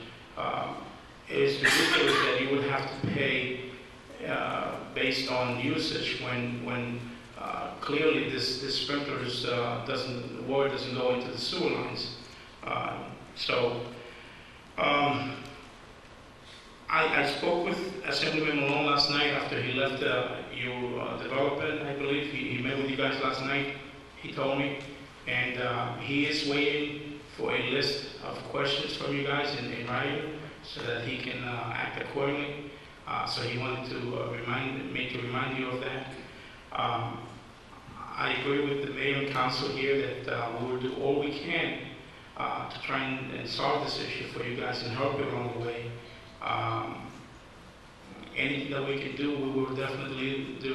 I mean, I think Pete stated that perhaps previously nothing has been done about it. Well, it's a new day, and I was not aware of this until just recently, the last couple of weeks. I read your article in the newspaper, and I spoke to you briefly at Howell Day, and we're behind you guys, not just you actually, but the entire development. All right, thank you, gentlemen. Is there anyone? I'm sorry, Mr. Pascal. Yeah, I do have one final comment. I heard everybody speak, the audience and my fellow council members here. I really strongly believe that New Jersey American is partly and strongly at fault here for non-disclosure as well. I mean, they clearly know that this has been an issue in a number of other developments too, so they should not be let off the hook, and it should not be solely the fault of Leonard Homes and their non-disclosure. New Jersey American is at fault here too, so both of those entities should be brought into a meeting, not just a developer, where they're held accountable for the fact that there was non-disclosure to a homeowner. Well, in closing, Mr. Chinesky is going to work on getting a meeting, all parties at the table, so they can hear our grievances direct between Congressman Smith, Senator Malone. We'll apply the other pressures, and I would ask among your neighbors, I'm not certain if you've sort of designated a person to perhaps act as your liaison. We get a meeting together, as you can appreciate. It's not practical to have 20 to 30 people in that discussion, so perhaps among yourselves, you can let the manager know, who one or two people would be. You guys need to be at the table with us so that we can have them hear right from you. Is there anyone else who'd like to be heard on this particular issue on something that hasn't already been said? Okay, gentlemen, thank you very much for your consideration. Yeah. Sir, right up in the front, and then we'll get to you, Mr. Lorraine. Yes, sir. You want to talk on this issue? Yes. Okay. Good evening, sir. Can you just please give us your name and address for the record? Welcome. Mike Weber, 39th Street Bank. Hello, Mr. Weber. How you doing? I'm actually an attorney in the area, real estate attorney, ironically enough, who's dealt with Lenore on numerous occasions. And, this issue, along with numerous other issues, my experience with them is that the only thing that they're going to understand at this point, this water issue, it's not an issue that's going to get resolved very quickly. We're talking about fixing the problem itself, lowering the rates. That's not going to get done quickly. We all know that. That could take a year, it could take 2 years to fix. But you have to put a Band-Aid on this problem. You have to hit the mark to at least stop the bleeding at this point. And the only thing that they're going to understand, and the only way to do that, is to hit them and stop these COs from being issued to the remainder of these homes that are being built. You got the neighbors, the council has to understand that they are blowing out these homes on a monthly basis. They're lowering their prices by hundreds of thousands of dollars. People who have purchased in the past 6 months to a year pay between 6 and 8, 9, and there might even be some people close to $1 million in that development. They're selling houses for $450,000, $500,000 at this point. They're looking to get out of that development as quickly as humanly possible. Okay, so the township has got to do something to keep them there, to hit them in their pockets. I mean, in order for them to be aware of this problem, or else they're just going to delay you and delay you and delay you. Let me stop right there. Mr. Gannon, do we have any recourse on this particular issue to do a stop work order to stop issuing COs? Middletown's working with Garrett Homes, who just went in bankruptcy. They're not issuing COs to Garrett. There are townships who are doing that based on development plan issues and so on. No question. I think we have to make sure we have an ordinance or some legal ground. What do you think, Mr. Gannon? Right now, I have to review it, and I don't want to comment publicly. Okay. Would you do us that consideration, maybe get back to the manager if there's any way we can stop them? It's a great observation. I just know, realistically, I know how they operate. I've dealt with their corporate people, and I kind of feel stupid myself for even buying in that development, being a real estate attorney, so to speak. But, and I will just let the neighbors know that I am putting together a lawsuit against Lenore on certain issues, and I will be circulating some information in the mailboxes in the upcoming months. I have major problems with my property. I need them to resolve those issues before I start ruffling their feathers, so to speak. But it's going to happen, so I want you to be aware of be aware for those circulations. If you have any questions, please contact me. Would you have any suggestions? You're an attorney who's dealt with them before. Do you have any suggestions for us? The only suggestion I have, these are consumer fraud problems. It's a consumer fraud claim has to be filed against them. That's the only way that they're going to pay attention to anything at this point. But in the meantime, to stop the bleeding, like I said, the township has to get involved. Listen, I don't know whether the township's going to be able to stop issuing COs, but you know what? They can threaten that, and they can delay it a little bit, because they're on such a tight budget to let these homes, to get rid of these houses on a monthly basis. I mean, they'll kill deals if they don't get the deals closed on a monthly basis. The attorneys are under such pressure to get them out. I mean, I can't even stress to you enough that fact. So, in order to get a meeting with Lennar and their corporate people, use that as a tool. Use that as you have to threaten them, you know, and get them to the table. And maybe at the very least, in the time being, they'll pay for the extra meters that we put on. I don't think that's going to solve the problem as a whole, but at least it'll keep things sane for a while until we can resolve these issues. Thank you, Mr. Weber. Tom, for your own benefit, Tom Gannon I'm talking about. About 8 or 9 years ago, there were issues over at Country Meadows where the studs are actually further than 16 inches apart from the sidewalls, and the town did something then. So you may want to go through some case history on that. Ask the people in town. Maybe Bill was you running this here at that time. There's some history on what we can do. Mr. Lorian and then Mrs. Dixell on this particular issue.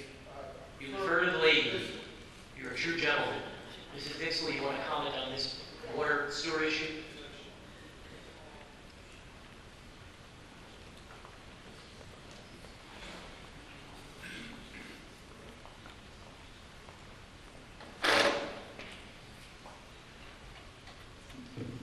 With reference to New Jersey, Mrs. Dixell. Barbara Dixell, the villages, Freehold, Howell Township, Mountain County. With reference to the New Jersey American Water Company issue, I wholeheartedly agree with these people. But if you guys get a meeting together, and I know Mr. Gannon and the ratepayer advocate's been in court with the filing for the intervener's statement, but could you also include us, and I want to ask these people if they have any water quality problems as far as tasting of water that tastes a little bit on the strange side. Because we've had that in the villages, and I know this stuff's been filed, but if there can be one whole conference, including all of these water issues with the Jersey American Water Company, as far as the water, their bills, their wells, their whatever, and Howell has a high water table, so it may be better off putting the meter in instead of a well, because we've got a real high water table, especially in that area, because the Madison one is right there, and the Willbrook. But this whole issue, if it's possible to bring to a meeting and confront Lanier and or Jersey American, and the Jersey American is not even owned by a United States company, it's owned overseas. So, if that all can be included, we might be able to get them. And again, I agree with them. They should be held for non-disclosure, because when we switched over from Hovnanian to Jersey American, the water, I think, was coming out of Swimming River, I think, in Oak Glen. And we've had a strange water tasting problem since 2000, and now in 2006, when I tested my water again and the DEP level was 80, I had 71.47, which is still within the legal limits, but it's very high, 71.47 out of 80 for trihalomethanes, which is chloroform, bromodichloromethane, and dibromochloramethane. So I think all of this needs to be brought to, and everybody needs to be included in a meeting, and I'd like to be there too, because like I said, we've got real deep problems. We've got people who need to put filters on their water, on their house. I had a reverse osmosis filter put on my house for $500. And I just spent $525 to test my water. So I just spent $1,000 in the last couple of months. And I do agree, the Jersey American Water Company, especially with these people and in the villages, they need to be held accountable, they need to be held for non-disclosure, and if they need to put reverse osmosis filters or water filters in every house in their development and in the villages, well, so be it, it's tough. Thank you. Thank you. Mr. Lorian, welcome, sir. Want to comment on this issue?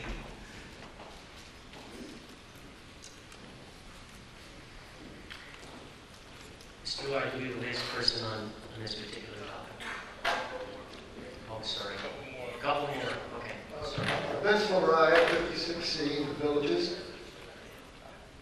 My comment isn't specifically to the problems that having the irrigation and metering costs. But I heard someone say that there are units or there are consumers in the township that are paying $152 a quarter for water. It's sewer. It's not water. Because I tell you, it's sewer. You would have 671 units killing for that kind of rate. It's not uncommon. That's just sewer. It's not uncommon for one person resident to be paying over $200. Excuse me, $200 a quarter. Yeah. So if there's any negotiations, don't forget us. That is the town still has about 7,000 people that are on the township's sewer utility, and that is the fixed rate that they pay. It's obviously not the majority of people, but that's the sewer rate. Who else wants to show of hands on this particular topic?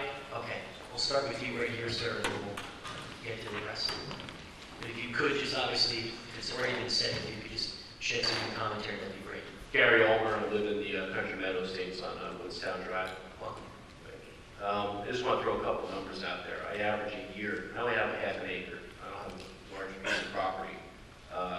Over the last 5 years since I've moved to Country Meadows, I've averaged roughly $3,000 annually in water. I have an irrigation system running for the front lawn that I do every other day, and nothing in excess. Over 18, I have 2 young children. I plan on sending them both to college. And over 18 years, I'll have spent $54,000 a year, or over those 18 years, $54,000 to provide my family with water that I should have at a reasonable cost. That's the bill rate increase over the years. No compounded interest that they're going to charge you because things go up. No rate of inflation change. Over the 30 years that I have my mortgage, I'll spend $80,000 some odd dollars on water. It's a shame, it's a crime. Thank you. Great. Who else? Yes, sir, and then you two gentlemen next. Come on down, sir.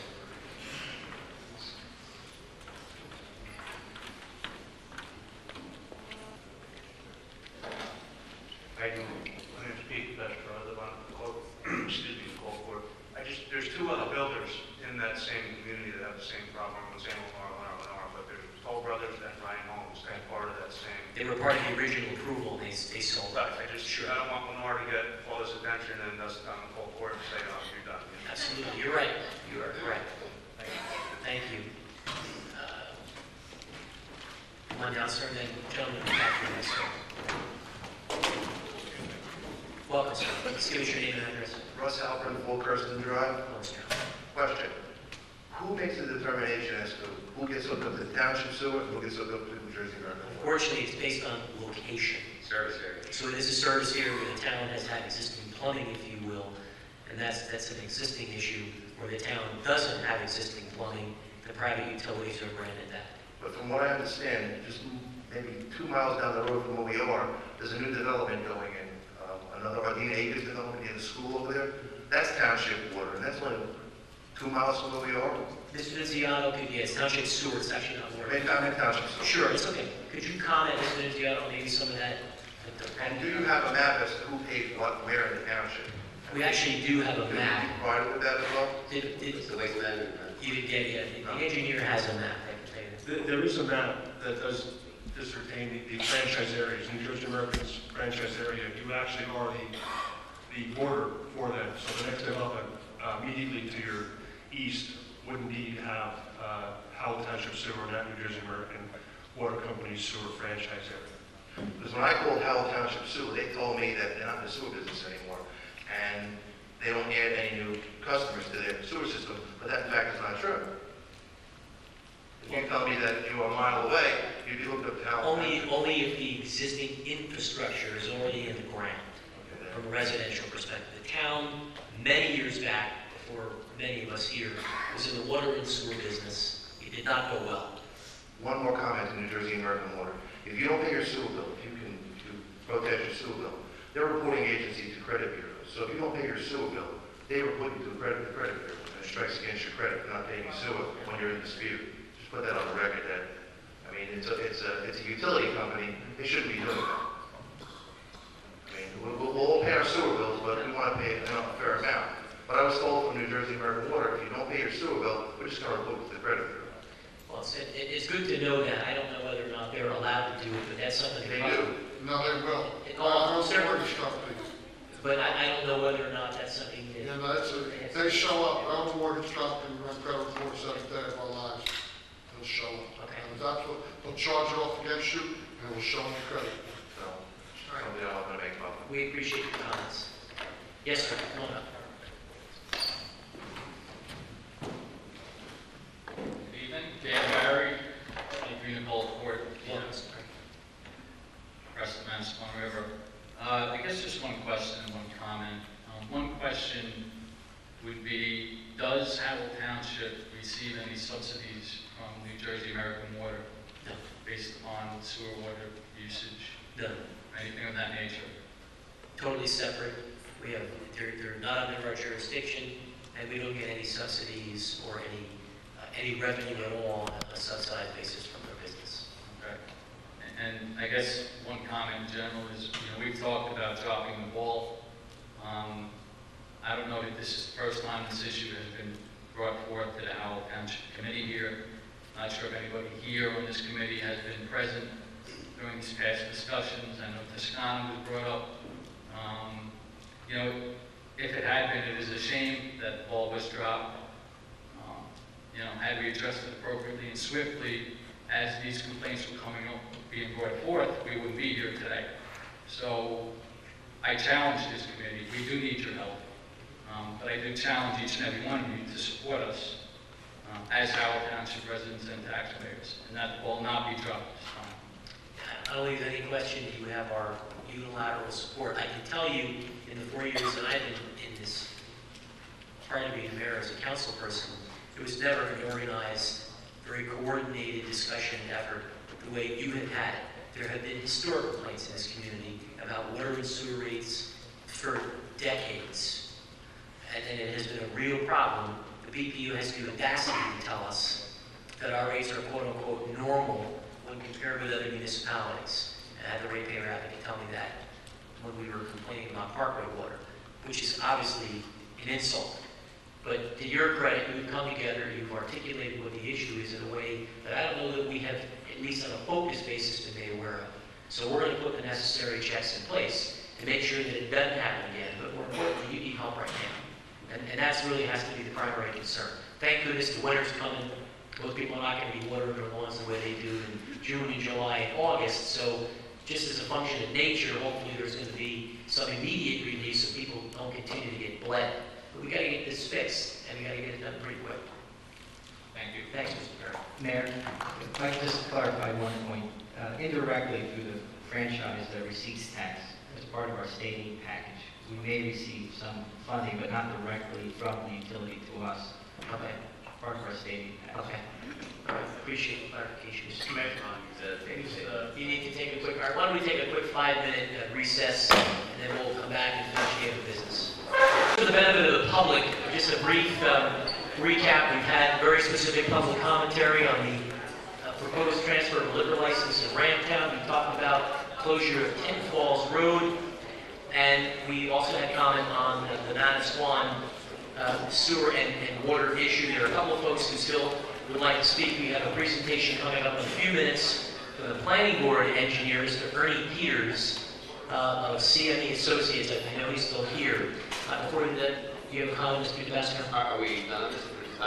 We are done on Manasquan. I want to make one comment about that. So just as a recap as to takeaways, there's basically two silos of activities that we need to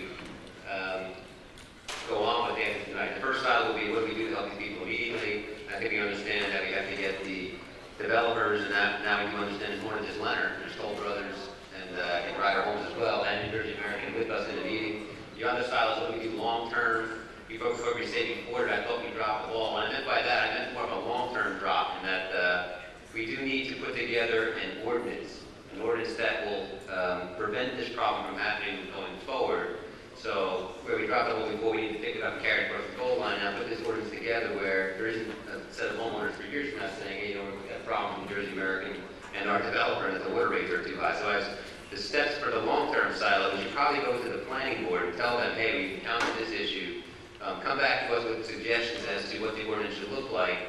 As a couple of the alternatives, when they are going to be putting in irrigation systems, a new developer, a new homeless developer, they could either consider putting in a second meter or possibly a well as part of that ordinance. So however we need to word that, there's finer people better than me that can word it right, but we do need to take that step. So I would recommend that we do send something off to the planning with your permission, Joe, to ask them to consider a new ordinance. No question. Jessica, if you please get a letter to the planning board secretary that we would like their guidance and input on this. All right, there are at least 5 people from the public who would like to comment before we get to the overview of Apostle Acres detention basin. I don't know if they're all still here. Mr. Stan Horowitz, are you here? Mr. Horowitz, are you here on the detention basin issue or something different? Okay, why don't you come up and we'll hear from you. Welcome. Speeding in the neighborhood on Clara Circle. Welcome, Mr. Horowitz. Thank you, Stan Horowitz, 25 Clara Circle. I was here at the August meeting about a problem in our neighborhood with speed, and I applaud you. We had, within 2 weeks, a speed sensor and I guess a counter. And whatever the results were, speed traps were set up, and there was a definite lull in traffic. From what I understand, a little bit of revenue came back to the town.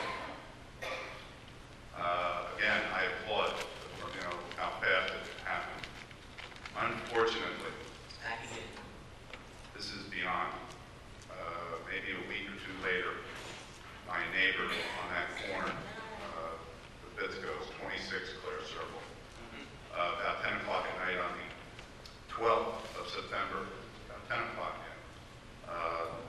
Car came screeching around that turn, coming from Fort Plains down Addison into that turn, sharp turn. Lost control, fishtailed over the curb, in between 2 trees, right through their front yard, and out their driveway, and continued on. My wife observed this through the window of her computer room, watched the car go. It woke me up, because when it hit the curb, it was loud. The wife was home. The husband was on duty with the Red Bank Police. And just the thought of them pulling into the driveway at the same time that this car came through means a head-on collision in their own driveway. They were frantic. They came running out of the house with the kids. I mean, it's just, unfortunately, and again, I applaud, if you jump right on, speed trap is not the answer. I believe that I was told the percentage of cars going over the speed limit by a certain amount was okay. It's allowable. It's not acceptable. I know, we've all driven the Parkway. We know what goes on the Parkway. If you do 65 miles an hour, you better be in the left lane. I'm sorry, right lane, because you're going to get run over. It's unacceptable in a residential. I know that a street called New Friendship Road, with Route 9 path mark, it's a 30-mile-an-hour road. It has businesses. Path mark. The strip mall across the street, it's 30 miles an hour. Please explain to me why Addison is 35. Sure. Just a couple things. The first is, we all agree with you that the way that the State Department of Transportation has set up how you determine the speed limit is beyond stupid. It is regulated by how fast 85% of the people actually drive. So it is absolutely ludicrous. We could talk about that whole issue for hours. We pleaded with the legislature to actually change the law. Senator Singer, Assemblyman Malone, and Dancer have had conversations. They'd like to get bills posted. And the legislature has refused to give local control on the speeding issues in communities. And the way that they regulate it today is totally obscene. The other thing before Mr. Naziano comments is that you can put all the speed signs in the world, and we all know it. You can't regulate stupidity. And as a community, we just have got, all of us from time to time, drive over the speed limit. When you're driving in a neighborhood, it's unacceptable. So it's a whole other debate that we're all real sensitive to. All right, so you tell me, what do we do? Yeah, Mr. Nunziato, can you at least address the issue, or Mr. Czerniewski, through you, sir, if you don't mind? Why is it that Mr. Horowitz's question, his is 35 and the other is 30? What can we do? Part of the effort, the police effort that you saw, wasn't just an enforcement, it was also part of the study. And as I indicated, Mayor, we have perhaps a half dozen, maybe even more studies in the works. I know this is actually one of the top ones next in line, where you'll be getting a recommendation from the traffic safety unit as to what can or can't be changed. So again, it wasn't just an enforcement issue that when you saw the police out there, they were engaged in a study. Absolutely. And there were, Go ahead. and there are a couple options that they've been asked to evaluate. All right, but based on number of cars driven over their sensor and the speeds they were going, it's not going to warrant them doing anything. But I've got cars going through my neighbor's front yard. I mean, Officer Bauer came there, saw it, acknowledged it, and there's a report. If we don't fall in that percentage that they were speeding over a certain limit, past the real limit, nothing's going to be done. I got to tell you, if you're going to wait for somebody to get killed, you're going to owe a lot more than all the water problems you have and everything else you're going to owe. Plus, you're going to lose, somebody's going to lose their life. My understanding is that with that 85% tile that we're talking about, what the state regulation is that you set it plus or minus 5. So I have not seen the detailed study or the recommendation yet, and it will be delivered to the governing body once it's ready, and I suspect that's just a few weeks away. And Mr. Czerniewski, that will include how we're going to handle Mr. Horowitz's street. Yes, that's the Addison Road area. Okay. Yeah. All right. What council meeting do you think that it will come up so we can alert Mr. Horowitz, he can come back and hear that commentary? If it makes, I think it makes sense, maybe we can schedule for the next public workshop. Okay. The next public workshop, no, that would be the first meeting in November. There's only 2 meetings in November. There's only 2 in November for election. Okay. It's the third Tuesday in November. Well, this is public workshop, Public workshop. It's a regular public meeting. third Tuesday. That's right. I don't mind seeing you, sir, but we need a more permanent solution to this problem. Truthfully, there's only one solution, and it works. But again, we fall back to the DOT, and it's speed bumps. You got to lower the speed. I think you can do it at 30. Yeah, that's good. Unfortunately, your situation right now is one of the negative things that happened when 195 was put through. Addison was a much more rural road until that highway went in and divided it in half. Now, when they built the part of Addison Road that you were saying, there's tremendous speeding going on. They almost built that to the width of a typical service road you see on the Long Island Expressway or somewhere in New York. That particular section, the way to calm the speed down would be to narrow that road permanently. And that would calm them from having the ability to make it a drag strip, much like it is on Sally Road and the Ramtown section. So that is a misfortunate situation right now, but the road is way too wide. When you have that wide road, people will speed. I don't care what bumps you put down there, they're going to go fast. And I fall back to New Friendship Road. It has shoulders. We don't. It's 30 miles an hour. I'm not worried about New Friendship Road. I'm worried about your road right now. We need that. Deputy Mayor Fine, I'm sorry. Go ahead. No, I think you're concurring with me already. No, I think, listen, when there's a street that's very busy, like I indicated that we're using Hampton as pilot to learn some lessons from. And where there's a street that's very busy, speed humps create their own problems. Quality of life problems, not just problems for motorists. There's noise, braking, reacceleration. So, in order for these things to work, they have to be spaced between approximately 300 feet apart in order for them to actually slow traffic down. If there's sufficient volumes and trucks and other things and people with poorly maintained cars, that can create a real headache, and it has. Many communities have requested them to be removed. So it's a matter of volume as well. So it's not just speed bumps, there's other things we can do. One of the things that you mentioned is striping. That's something that we really haven't looked into, is narrowing lanes, or defining lanes a little more. So we're going to come up with a comprehensive report. We're working on it, so residents know exactly what each option entails, and then how we go about requesting it. Other things we're learning is not about speed bumps. Not everyone's in favor of that who lives in the neighborhood. So I think any initiatives we take have to be based on public education of that neighborhood, polling of that neighborhood, an explanation of the pros and cons, an understanding of the concerns of the fire services. We're learning how these things slow ambulances down, particularly with patients. They actually have to come to a stop at each hump. So all these things need to be spelled out to the entire neighborhood, and they'd be allowed to make an educated guess. That includes the input of the fire departments and the ambulance squads. It's a complex issue of fire. Yeah, I will just say, but I can guarantee you that 95% of my neighborhood will agree that we need speed bumps on Addison. But we have to be, let me just say this one more time.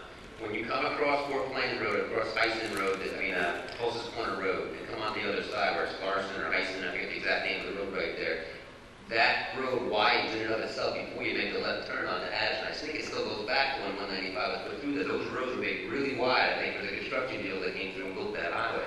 So when you first make that left onto Addison, it has the same width as that main road. It's usually too wide. So that's the correct use of the English language. So to really calm the traffic down, we have to look into narrowing the road. If it's just a simple solution of putting paint stripes down and people will obey that, that's great. But if not, then maybe we need to look into narrowing it with curbing, whatever we got to do, where they just don't have the ability to get up to that high speed. Okay, well, I'll give you one more example about thinning the road and narrowing it. Is that my neighbor to the left of me, they actually live on Addison, not on Claire.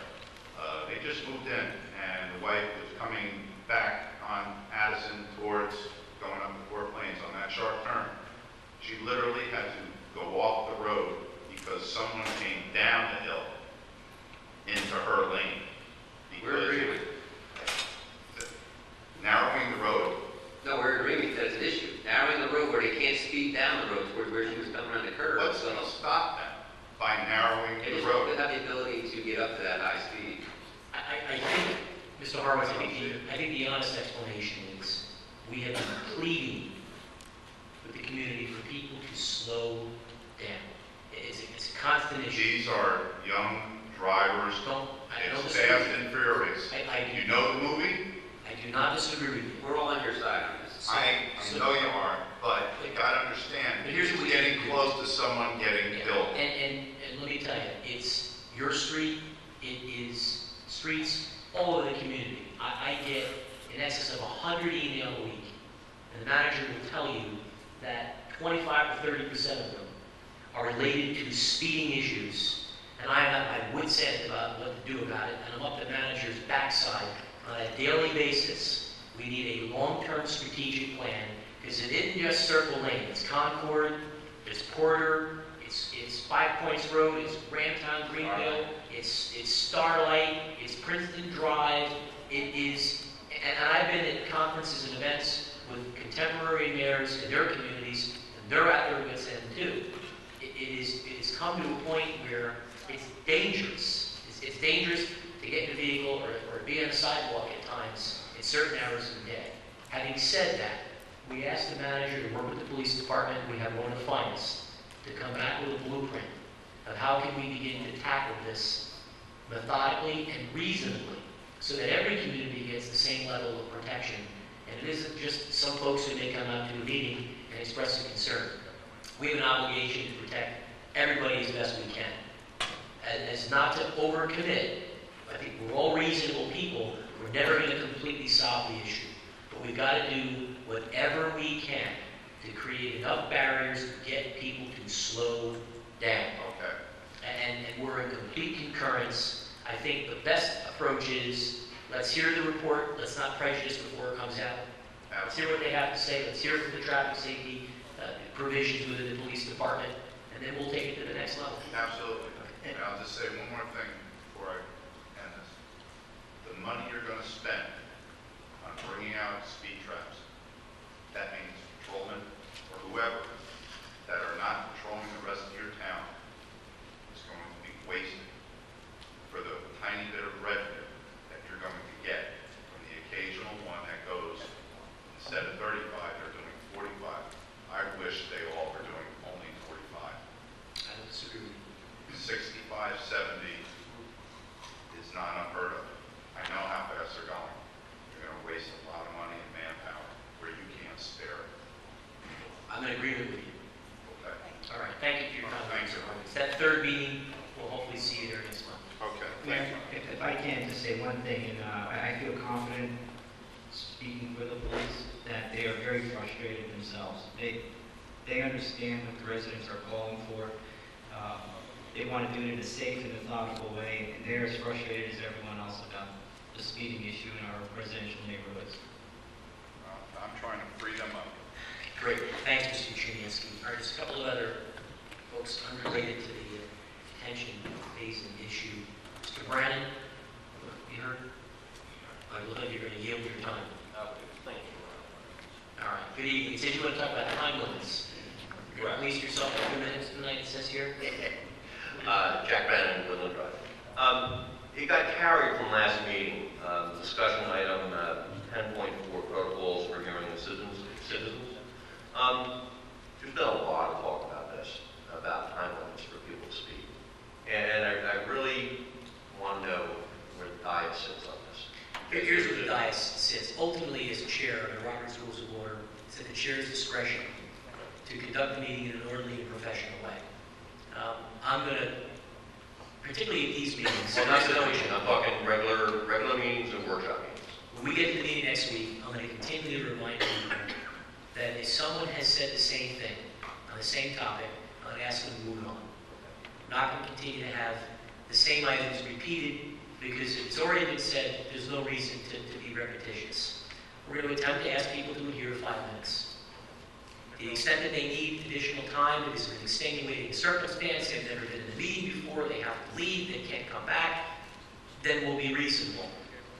We all run for this office, and some people have been critical of comments that some of us have made where we have observed we can't be here at 1 o'clock in the morning. You're right, we all did run, we know what we got into. But at the same time, it isn't a function that you don't want to be here. It's at some point that you lack the capacity to function intelligently at a certain hour. And it is to the benefit of the community that at some point we stop. Because you cannot function and make major decisions at 1 o'clock in the morning when you perhaps have been up since 4:30 or 5 o'clock in the morning, and we're going to make a bad decision. So I'm going to have to make some tough decisions, and people aren't going to be happy. I'm going to ask them to move it along. And we've never turned people away. There's always this meeting. If someone has something really long, they need to get I into agree, it. that's why I'm not pretending to That's what we're going to do. But the issue really becomes, I'm not disagreeing with you, I'm agreeing with you where you should maybe set like a 5-minute rule, give or take. I mean, if you get in discussion about something with the dais about an issue, and if they take for 10 minutes, I can understand that. But the thing is, you weren't at a meeting where it was tabled, basically, at an hour. And there was a number of people, and I was not actually one of those people that night, that didn't get a chance to speak. And I think that was wrong. Okay, I have to go on record and say it was wrong. Now, if everybody that had signed up that night took approximately 5 minutes, you can give them 8 minutes to speak,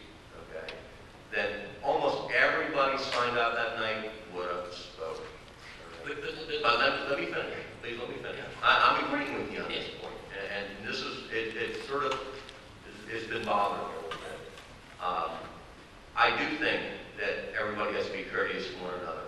And I think if you need to have literally a clock running at this point to let people know that they're approaching their time limits, let it be done. Okay.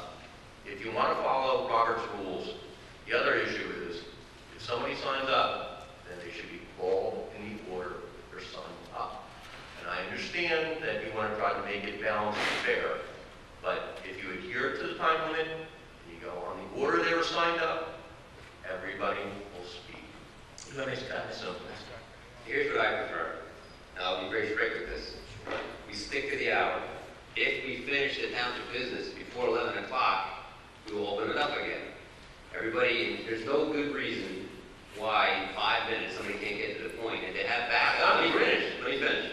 There's no good reason why somebody can't get to the point in 5 minutes, and they have information to hand over to the officials. They can then do that, we'll all get it in our packets. But I will say, again, that we have to do the business of the whole town, all 54,000 people. And Joe is 100% right doing it, and Bobby's actually said this at times too. We cannot be making ordinance decisions and critical decisions at 11:30 or 12 o'clock at night. So we need to do that after having an hour of the hearing of citizens at the regular session. At the workshop session, we get to talk all the time first anyway, till at the end. But on the regular session, when the citizens do speak first, we need to keep that to an hour so we get to the business. If after the hour, after we do the business, let's say it's 10:30 at night, we still have a half hour to go before the written adjourned time instead of 11 o'clock, then we'll open it up again. So we're asking the people to, basically police themselves. I agree with you, there's no reason to have it dead at 5 minutes, because there could be discussions that are working, but on a typical night, we don't normally have more than 10 or 15 people signed up anyway, so if everybody kept it to 5 minutes, and maybe it goes down to 15 or 20, we're fine. But when people do go 20 or 25 minutes, we're going to cut it off at an hour. At that hour per person, we can do the township business, and if you had something to say, well, then you have to talk each other out there and make sure that people do keep to those 5 minutes. Right, that's my point though. I feel that if you're going to make a rule, whatever the rule is, if it's 5 minutes, if it's 8 minutes, if it's 3 minutes, whatever the rule is, that you somewhat stick by it. I mean, there are occasions that people do need to take long periods of time, but it detracts from the other people who want to speak at that point. I passed a couple of times because it was late in the evening and I just didn't want to speak at that point. But it has to be fair for everybody. It's not, you don't let one person go on for half an hour. Well, the other thing which we've done, which I actually think is a good thing, we do go in the order of the list, with the one exception that if we recognize somebody that's never having spoken before, there are people that come here that really have something urgent to them, and they're not going to come here next meeting or next meeting or next meeting after that. So we would prefer not to have them wait maybe 3 or 4 hours to say their little 2-minute thing and move on. So we have been doing that pretty. No, I understand this meeting is not less than normal meetings. This is a meeting where major concerns. Let me finish. So we have done that as a practice the last 4 or 5 months, where somebody we recognize that we never having spoken before, just put them up first in the order that they signed the list, and then we're going back to all the what I would call regulars, and we're going right in the order. We're not picking people to speak. We're still going in the order of that. That's where I disagree. I think if you show up early, put your name on the list early, and you stick to that 5-minute rule, there is no reason why everybody on that list cannot. I would still let the chair have the discretion, whoever chairing that night, to pick if he wants to put the person. In the spirit of the 5-minute rule, My time is up. Your time, in the spirit of your time is up. Okay, thank you, Mr. Brown. We also have Mr. Lerner. Still here, Mr. Lerner? Okay, Mr. Lerner's not here. Gregory Seaman. Mr. Seaman, are you here? Okay, he's not here. Scott Winters. Mr. Winters. Mayor, I was on that list also. You are, we're getting to you. Taking Mr. Brennan's advice, we'll go right down the list. We always do. Okay, we got Mr. Sullivan. Ms. Calder, I know you're here to talk about the presentation. I know this is the same for Mr. Maggie. Joanne Montecilio. Ms. Montecilio, and then Mrs. Dixon, we're going to get right to you. My name is Joan Monticello. Monticello, I apologize. Whatever. Welcome. It doesn't matter to me. I purchased a home. Could you just give us your address? 14 Farmside Drive. Farmside Drive. Turn the mic a little more toward your mouth. Too. I'm sorry. There you go. Thank you. I bought this home from Toll Brothers, and there's been some code issues with the home. Let's give us a perspective. What development is this in? Is it in a right over where Lennar and Ryan is, right down the block, where they have the water issue. Okay, so you're in the same community? I'm in the same community. Okay. I closed on the house, I found out I had broken eye joints. I went over to your town inspector, your code enforcement department, and spoke to Chad Phillips. Basically did nothing. Then I had an inspector come into my home on August 18th to find out that not only do I have one cracked eye joist, I have rotted, mold-infested, damaged, crushed eye joist that passed the certificate of occupancy.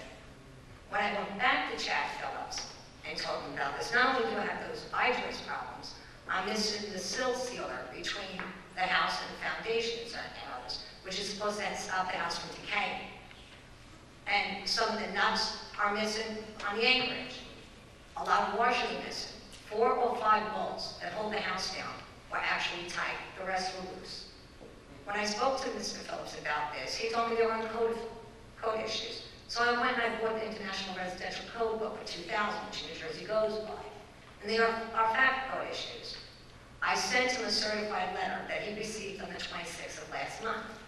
He has not responded to that letter yet. And I also sent him the pictures, which I have here. I have them fixing the first eye joist that I found that was broken. Now I have these that look like they come from the Titanic, driftwood, in my home that you can have. I also have a mold report. I cannot reside in the home because I'm allergic to mold. And your inspector refuses to get off his butt and do anything. Now the Supreme Court did rule that the township does have a legal right to go back in and violate the builder. He chooses not to do so. If he doesn't follow that part, when I file suit, I will have to go after Howell too. All right, let me ask you to hold on right there. Mr. Chernetsky, could you take a quick sidebar with Mr. Howell, collect this information? Obviously, let's get to the bottom of what this is. You know, certainly your office is not yet aware of this. I was briefed on it briefly this afternoon by Wayne, who's had contact with Monticello, and so I am just learning of it. Yeah, I don't want to draw any conclusions about Mr. Phillips, but based on the testimony I've heard so far, I'm a little unhappy right now. Look how I feel. $935,000 later, and I can't reside in the residence. Mr. Walsh asked, when did you actually buy this? I closed on May 25th. I have not been able to reside in it since. And if I would have sold my other house, I would have been homeless. Is this, this is new construction? Brand new, stinking new. May 25th of this year. Yes, and I went and spoke to Chad Phillips at the last week of June, maybe the first week of July, when I noticed a broken eye joist. I was having a gym equipment installed in the basement, and I happened to be putting the hose for the dehumidifier into the sump pump, and I thought there was a spider coming down on my head, and I just jumped up, and I noticed one of the eye joists looked like it was broken, but I wasn't sure. I'm only 5'2". The guy who put my gym set together was 6'5". So I asked him to look at it, if it was broken or not, because I didn't have a ladder. He looked at it, he says, yeah, did you see the hole going straight through? You can see through the other side. And Mr. Phillips refuses to do anything. Now, I pay for this home. I pay his paycheck. If he's not going to do his job, we don't need him. And if the construction workers can't do their job, then why are the taxpayers paying for them to do their job? That house should have never been constructed without the silt filler. They should have never been given permission to build that house. I have the plans. I purchased the plans for the house from the town and a folder. And on the plans, and according to code, there is supposed to be silt seal between any pressure-treated wood in that house that's on the foundation. And I'm missing it in the whole garage and in certain sections underneath the foundation of the house itself. And there's silicone in it. All right, if you would please just get a sidebar with Mr. Chernetsky and Ms. Schlegel, let's collect all this. You're going to get a response. I hope so. You're going to. I do not want to sue Howell. I don't want to sue anybody, but I'm not getting any results. Well, it's obviously the first we've all heard of it. I appreciate you taking the time to come out here tonight. Mr. Chernetsky, can you, obviously, whatever you uncover, I think the 5 of us need an explanation, telephonically or by an email tomorrow or the next day.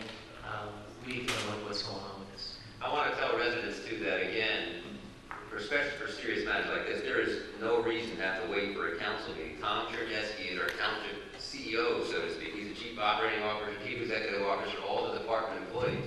So anybody out there, if you have an issue much like this lady just talked about, don't wait late for a council meeting, go to town hall and try to get some attention from town.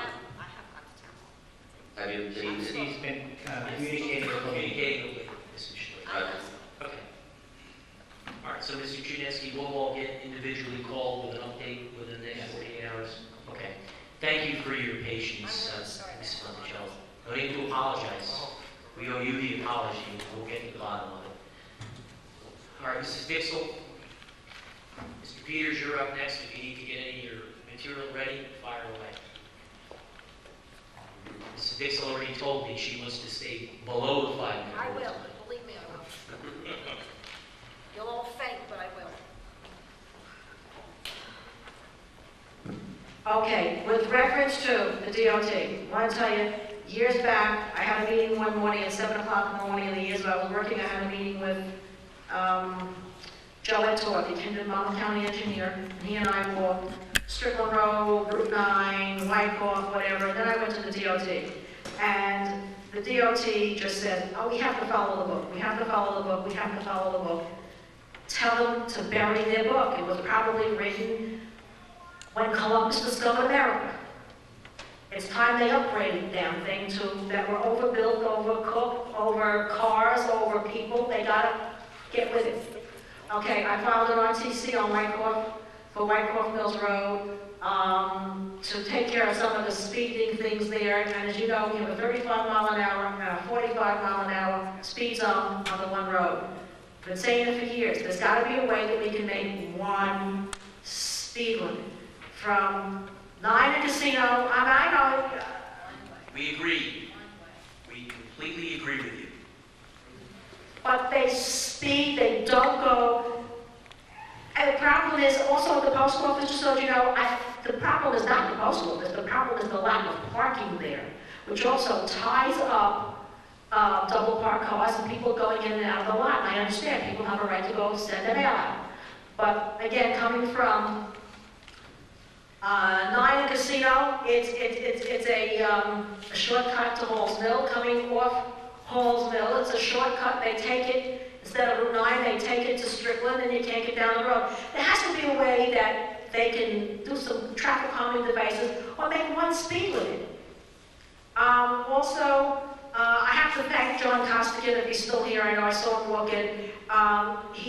He, me, and two villages, president and vice president, rode the golf cart the other day through the villages and around the Manasquan River, where the piece of land is that, may be up for sale because we're just doing whatever we can to save it. And John made a couple of phone calls, went to see people, and I can't thank him enough for it. That is an environmentally endangered area. If that ever gets so clear cut, trees cut. You've seen my stream map. Someone's not going to have water.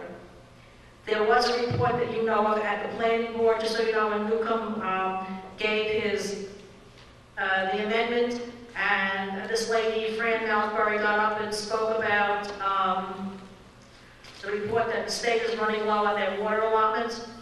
That report is at the planning board office, because they took it and made an exhibit out of it. Read it, because we're running short of water, and we don't want to. We don't want people to run, the wells run dry. Also, I need to say, there has to be a reason why, Mr. Newcomb went to this planning board meeting. I never got a notice, and I'm on the agenda. I don't get notices a lot of times. There has to be a reason why. And for today's meeting, I got the meeting notice today. Here's my info. Got it today. Mrs. Dixell, the only thing I'll say, and please don't take this the wrong way, we've got 52,000 people that live in the town. And the town has historically, because you're a very active community participant, you do a phenomenal job, you have dedicated yourself to the town unilaterally, sends you a copy of the agenda. Really, as a courtesy to you. No, I'm on the list. Not as a courtesy. I'm on the list to get it. I signed up for it. But keep in mind, that list is there to provide as a courtesy to people. The agendas are posted on the township's website. They're posted well in advance of the meetings, with some exceptions. If I knew that Mr. Newcomb would have been there, but for this, the Route 33 amendment that was tabled or canceled, I might have come. What I would say to you is, in the age of technology, we want to encourage people to regularly visit the website. The cost of printing and postage there are a handful of people on that list. If all of a sudden... Can I tell you how many times I can't get the PDF up and I can't get the list up? But call town hall. I mean, you have access to people.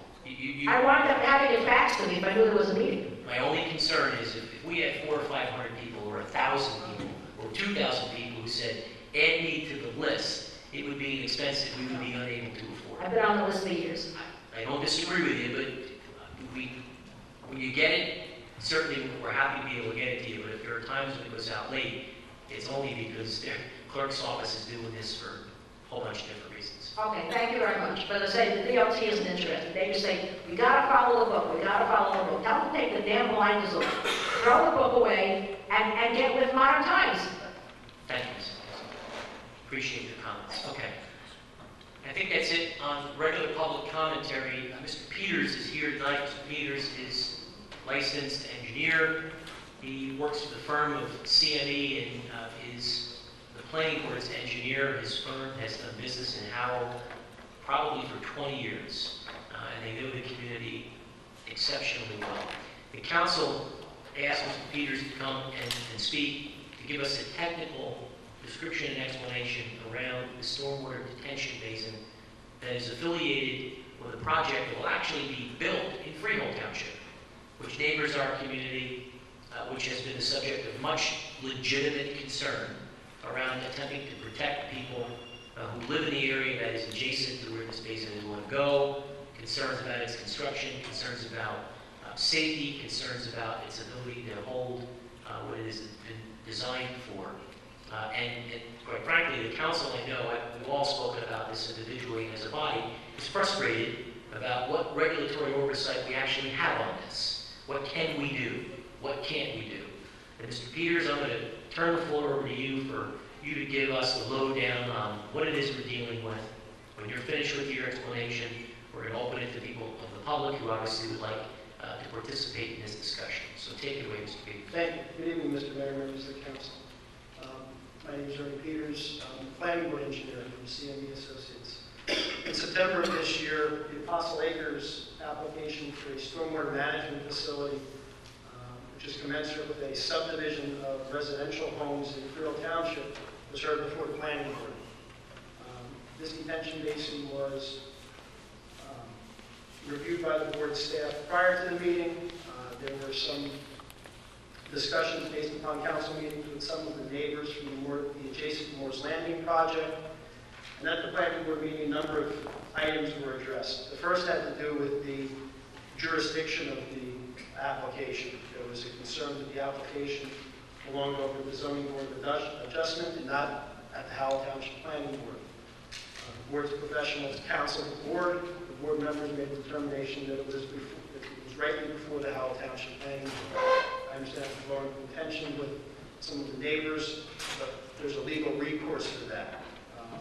Based upon information provided by the planner and the attorney, the board members unanimously voted that the application belonged before the planning board, and the application proceeded for some 4 or 4.5 hours that evening. During that time, comments and questions were raised regarding its location, design, and maintenance. Location of the basin is across the Freehold Township, Howell Township municipal boundary in Howell Township. All of the homes that are serviced by this storm drainage system and stormwater management system will be located in Freehold Township. The design of the system is such that during the 100-year storm event, approximately 50,000 cubic feet of water held in this stormwater management facility. Freehold Township, the NJDEP, and our office, all through the review of this application, had insisted that while, in accordance with the new state stormwater management regulations and the residential site improvement standards, that while this detention basin is designed and can act as an infiltration basin, that no infiltration credit was taken. That's a factor of safety that engineers take for our communities. So given the fact that if infiltration were permitted as part of the design, the results of this stormwater management analysis would have indicated that the 100-year storm event, the maximum storm event that the applicable ordinances to require developers to design to. If we allow the developer to take infiltration into account, no water will leave this site and go into the Manasquan River. However, we don't let that happen. So there's a certain amount of water. It's below the reduction amounts that are required both by the Howell Township ordinance, the Howell Township stormwater management regulations, and the residential site improvement standards. With regards to the storage or the capacity of the basin, I have received since the planning board meeting and last township council meeting from our manager a number of resident comments. To summarize, there was a question about the size of the stormwater management facility. As I said before, the original design was somewhere around 40,000 cubic feet. The ultimate design from Freehold Township was for 56,000 cubic feet of water to be stored in this basin. At the request of members of the public and members of the board, upon approval of this stormwater management facility, the applicant was required to double that size to 112,000 cubic feet of storage. So while the required amount is less than 56,000 cubic feet, Freehold Township required that oversizing to 56,000 cubic feet. And based upon comments from the members of the public and the members of the planning board, the requirement from the Howell Township Planning Board was to redouble that to 112,000 cubic feet.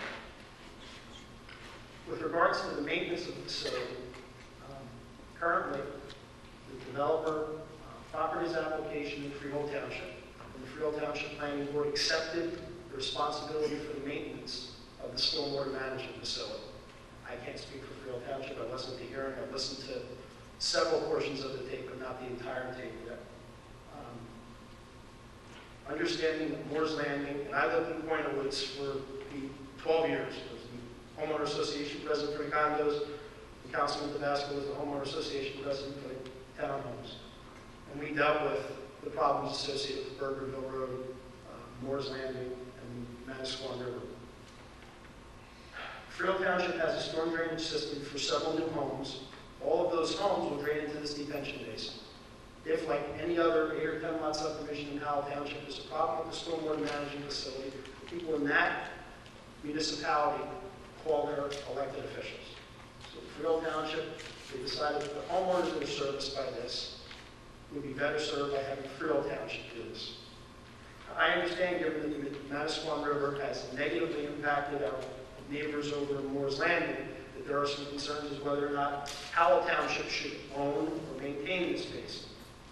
To the best of my knowledge, the Freehold Township Planning Board resolution and the first draft of the Howell Township Planning Board resolution leaves the decision of maintenance responsibilities up to the governing body.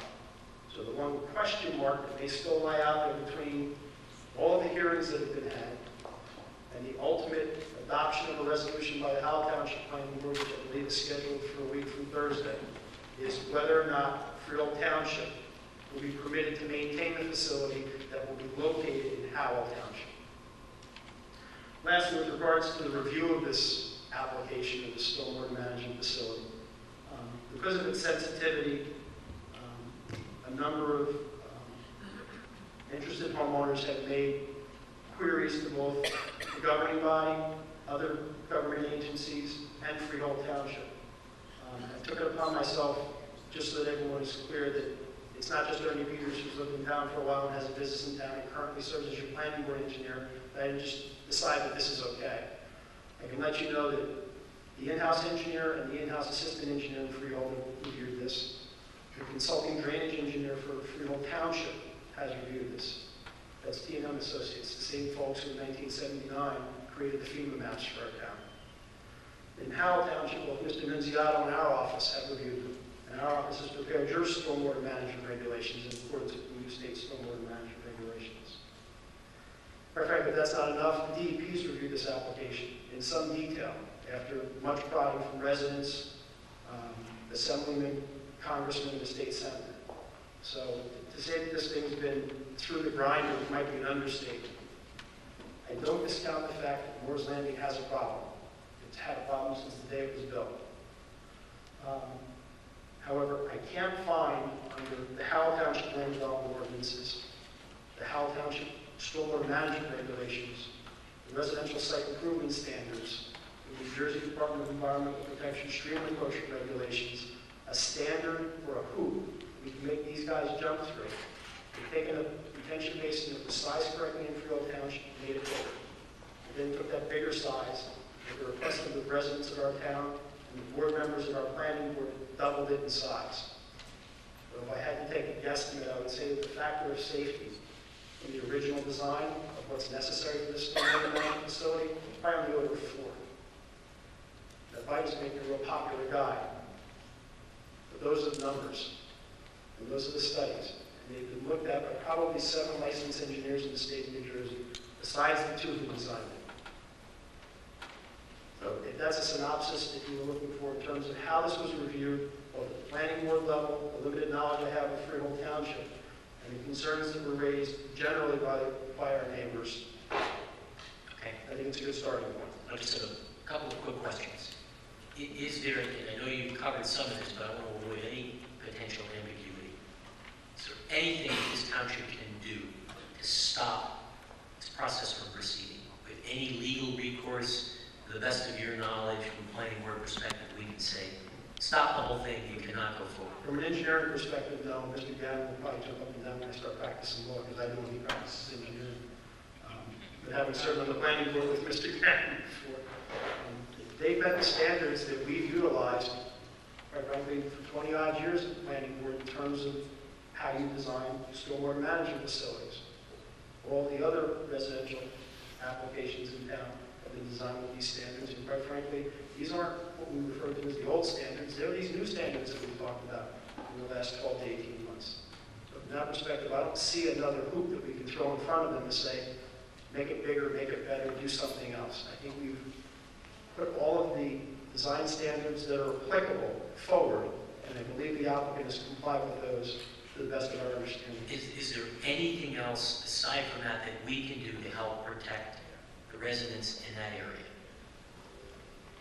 From an engineering perspective, other than not allowing the project, and again, I don't want to testify like I'm the applicant's engineer, but the applicant, to the best of my recollection at the public hearing, said that the drainage basin to the Manasquan River to about Route 9 or the Burgerville Road, Oxbow, that drainage area is some 12,000 acres. He did say 12,000 acres. This is a 20-acre site. My math's correct, and I'm an engineer, so I have to take my shoes off to get this right. That's about 0.2%, or 1/500th of the drainage area. So even if they reduce their site 99% of 1/500th is still 0.2%. That's all they can do if they did nothing, is what we have out there today. And what we have out there today, quite frankly, isn't acceptable. But I can't sit here in good conscience as a licensed engineer and tell you that the design plans that the applicant put forth don't meet the standards that we've put forward to every other developer in the state of New Jersey and Howell County. Do we have to let them put it in our town? I believe Mr. Curry had a recommendation at the planning board meeting. Take one of the houses away and put it in Freehold. All the houses are located in Freehold. The Mason's in Howell, is that correct? That is correct. Do we have to let them put it in Howell? Do we have to? Again, without saying that we're not allowing the project, we're back to a legal question. Mr. Brown, do we have to allow the basin to be in Howell Township? If you're asking with regard to whether or not it should have went to the Board of Adjustment or the Planning Board, that was a decision made by the Planning Board. But to get to your other question, if in fact the basin, as I understand it, was approved, was reviewed, and that is the most efficient area for the basin to be, then we probably have we'd have little or no choice but to accept that. Well, nobody has said it's the most efficient place for it to be. It's the most advantageous to the builder place for it to be. I've never heard nobody say, I went to the planning board meetings on this. I didn't hear anybody. Quick comment, I believe, and I'm not, but I recall that Freehold Township said that was the most environmentally, no, it wouldn't have to go back and look at it, but I thought they said for the environment and surroundings, that was the best place because the way the water flowed. They did go through that, the way the water was going to flow in that particular area. But it didn't make a lot of sense. Mr. Gannon, do we have any ability to go back to Freehold and say, look, we don't want this detention basin in Howell. We're going to refuse to allow it to be constructed. Go back to your applicant, reopen this thing, and build it someplace else. Well, I think there already was an approval by the planning board. In Freehold. In the Township of Howell, I believe. Right. Well, and that was, my understanding, was the approval was predicated on, did it comply? Is it going to be built correctly? Is it going to meet all of the appropriate standards and measurements and what have you? So it was approved because it was compliant. It's in Howell property. It's connected to a project in Freehold. They came to us and said, we need an approval on a basin. And it met all of the, as Mr. Peters has eloquently described, all of the measurements that the law says it needs to. But do we have a right at this point to say, you know what? I don't know on what standing we could, but I don't know either. I mean, we could, you can pass a resolution, you can do a lot of things, but based on the understanding that I have, that it passed engineering muster 4 or 5 times and it's overbuilt 4 or 5 times, we would probably have be hard pressed to survive a legal challenge. let me ask you another question, Mr. Gannon. If we went back to Freehold, wouldn't they have to agree to want to put the basin there and take those houses away?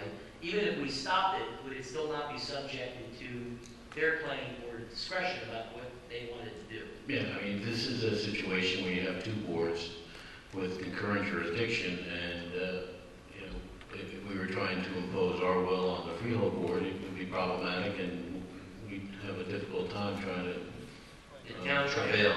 The town tried to impose their will several years back on the Wall Township planning board with what is now the Hidden View development. Okay, I have to make a comment, and you stop me at any time because I'm a planning board member. We had no opinion on where this went, nor do we have an opinion, or we couldn't take any participation in the Freehold plan. So this was after the fact. Everything was in the making, the plan was done. The only thing that the township, Howell Township Planning Board had an authority on at this time was solely on the basin. We did not have any participation in any meeting, nor were we invited, so on and so forth, on and on, pertaining to this particular development. So it's almost like hindsight. It's a moot point at this point, when it comes to what you're saying, because we had no choice. We weren't That's given, my recollection. we were The not Township given has opinion. decided this application and the resolution's been memorialized. That's That's correct. what the residents have told me. I listened to a tape, I didn't listen to the end of it. I just want to point out, and again, not something like I'm here on behalf of the developer because I'm not a planning board engineer. If we were to, I want the board to, the council to be very sure of themselves. If we told Freehold Township we didn't want the detention basin at the low point of the site in Howell Township, if I was a developer, I'd say, okay, well, move it 1 lot to Freehold Township, put the house in Howell Township. The stormwater management system is still going to discharge at the same point along the Manasquan River. The only difference is going to be we're going to have a house in Howell Township and the detention basin in the outfall 1 lot over in Freehold Township. So I think we should be careful what we ask for, lest we get it. That's an excellent observation. Because if it gets out of Howell Township, the concerns, and again, now I'm repeating hearsay, what the residents have told me is that they thought they were treated unfairly in Freehold Township. They were summarily dismissed in an hour and a half. Well, I can tell you that Mr. Nunziato and I have spent 5 or 6 separate meetings, including a 4.5-hour planning board meeting, to flesh out the things that we think are wrong with this project. And to that end, we over-designed the portion that is in Howell Township. When this application came in, the stormwater management facility, in accordance with the approval from Freehold Township, which includes a review by T&M Associates and Freehold Township's 2 in-house engineers, had it half the size. I can't imagine that Fiddle Township is going to turn around, put it back in Fiddle Township, make it twice as big. But I can pretty much assure you the developer isn't going to lose a lot because the detention basin got taken out of Howell. So from a non-technical perspective, what you're saying is even if the basin was put back in Freehold, because of its proximity to our municipality, we put a house where the basin would go, and that house is now going to have a major problem. So all we're doing is we're just reshuffling the deck chairs on the Titanic, as I like to say. Yeah, I think what the residents are looking for, and I can't speak for them, I'm always interested in hearing from them, is that the controls over the detention basin. Again, assuming that, listen, I don't think anyone wants any more houses built anywhere, but if the detention basin has to be somewhere, I would have to think that our residents would be better served if it was located in a place where we might have some control over. Okay. Before we satisfied from an engineering perspective that this basin will perform, at least at its initial construction point. Where I'm a little concerned about, and it seems to be the only remaining factor here, is the maintenance of it. You said that we... right to the maintenance section there. I just want to make sure, because we have to talk about that in some detail from a policy perspective. I think, Mr. Malabi, you would have comment unrelated to the maintenance piece? No, not the maintenance piece. I just, basically, I have some observations, but Mr. Peters just really answered my question without me asking it. Okay, good. So I don't have any further comment right now. All right, so on the issue, before you get into public comment, on the issue of the maintenance. I think the maintenance issue actually is not an engineering discussion, though. It's more of a legal discussion. Right now, it's set up where... Or a policy decision. Right, it's a situation where Freehold Township is asking to maintain it because the homes are in their township, and I think our... and the drainage system is in Freehold Township. Right. Everything except the basin. So to handle the possible future concerns of their own residents, they want to still maintain control of that. Now, we have to make a policy decision as to whether we're okay with that or not, letting another township's DPW people, I guess, come in and maintain our technical property. So there's also the other alternative where we maybe form an interlocal service agreement where we maintain it for Freehold Township and staying accountable to their people. So I guess those are the two different ways to approach it, and we should discuss as a policy. There's one other way too, if they dedicated to the township of Howell and pay the basin fee, that's another alternative. But then we would have the responsibility for the basin. Yeah, I believe there's, I'm sorry, Mr. Mayor, I believe there's some discussions with the manager about alternatives for ownership and maintenance responsibilities of the land in Howell Township. And there could be an entire card deck full of those. Sure. I think it's the developer's responsibility to proffer his best one to the municipality, and then that gets reviewed by the governing body. And I don't know yet if the municipality's received that document or request yet. Mr. Czerneski, you're up next. I think you're going to fill us in on... A couple issues. First, Mr. Peters, I just want to get back to the engineering question a second. There was some testimony or comment at the planning board that the drainage system over at where Panera Bread is, Barnes and Noble, that sometimes... The strip malls on Route 9 North. Right. That sometimes that basin doesn't work well, and some of the residents indicated that, when we talk about current standards, that doesn't create a whole lot of confidence because that's not working so well. Can you comment on that a little bit? Do you have any knowledge of that? Two basins for the large retail centers down across from Kent Road were designed not in accordance with the RSIS system. It's a less stringent standard. They were done before the municipality adopted new stormwater management regulations. That's not to say that they're not functioning properly because of design. Quite frankly, all that is that the design was less onerous. The basins could have been bigger under our new standards. The reasons they don't work are maintenance in nature. The stormwater outfalls and the stormwater infalls, that is the drainage that comes into the parking lots, and the water that goes out of the detention basins after they're held in a big bathtub and discharged out into the Route 9 drainage system aren't functioning properly. Understand, those systems are not owned nor maintained by Howell Township. They're owned and maintained by the owners of those strip malls. The municipality has performance and maintenance guarantees against them. So I do think when we talk about site plans that are more than 2 or 3 years old and In this project, we're really mixing apples and oranges because there's a different set of standards 2 years ago for site plans and subdivisions. There's a new set of standards this municipality has enacted to make it safer in terms of stormwater management in 2006. And down to the strip malls, the town doesn't own, nor do they maintain them. It's the developer's responsibility. So that's the difference between the two, in my opinion.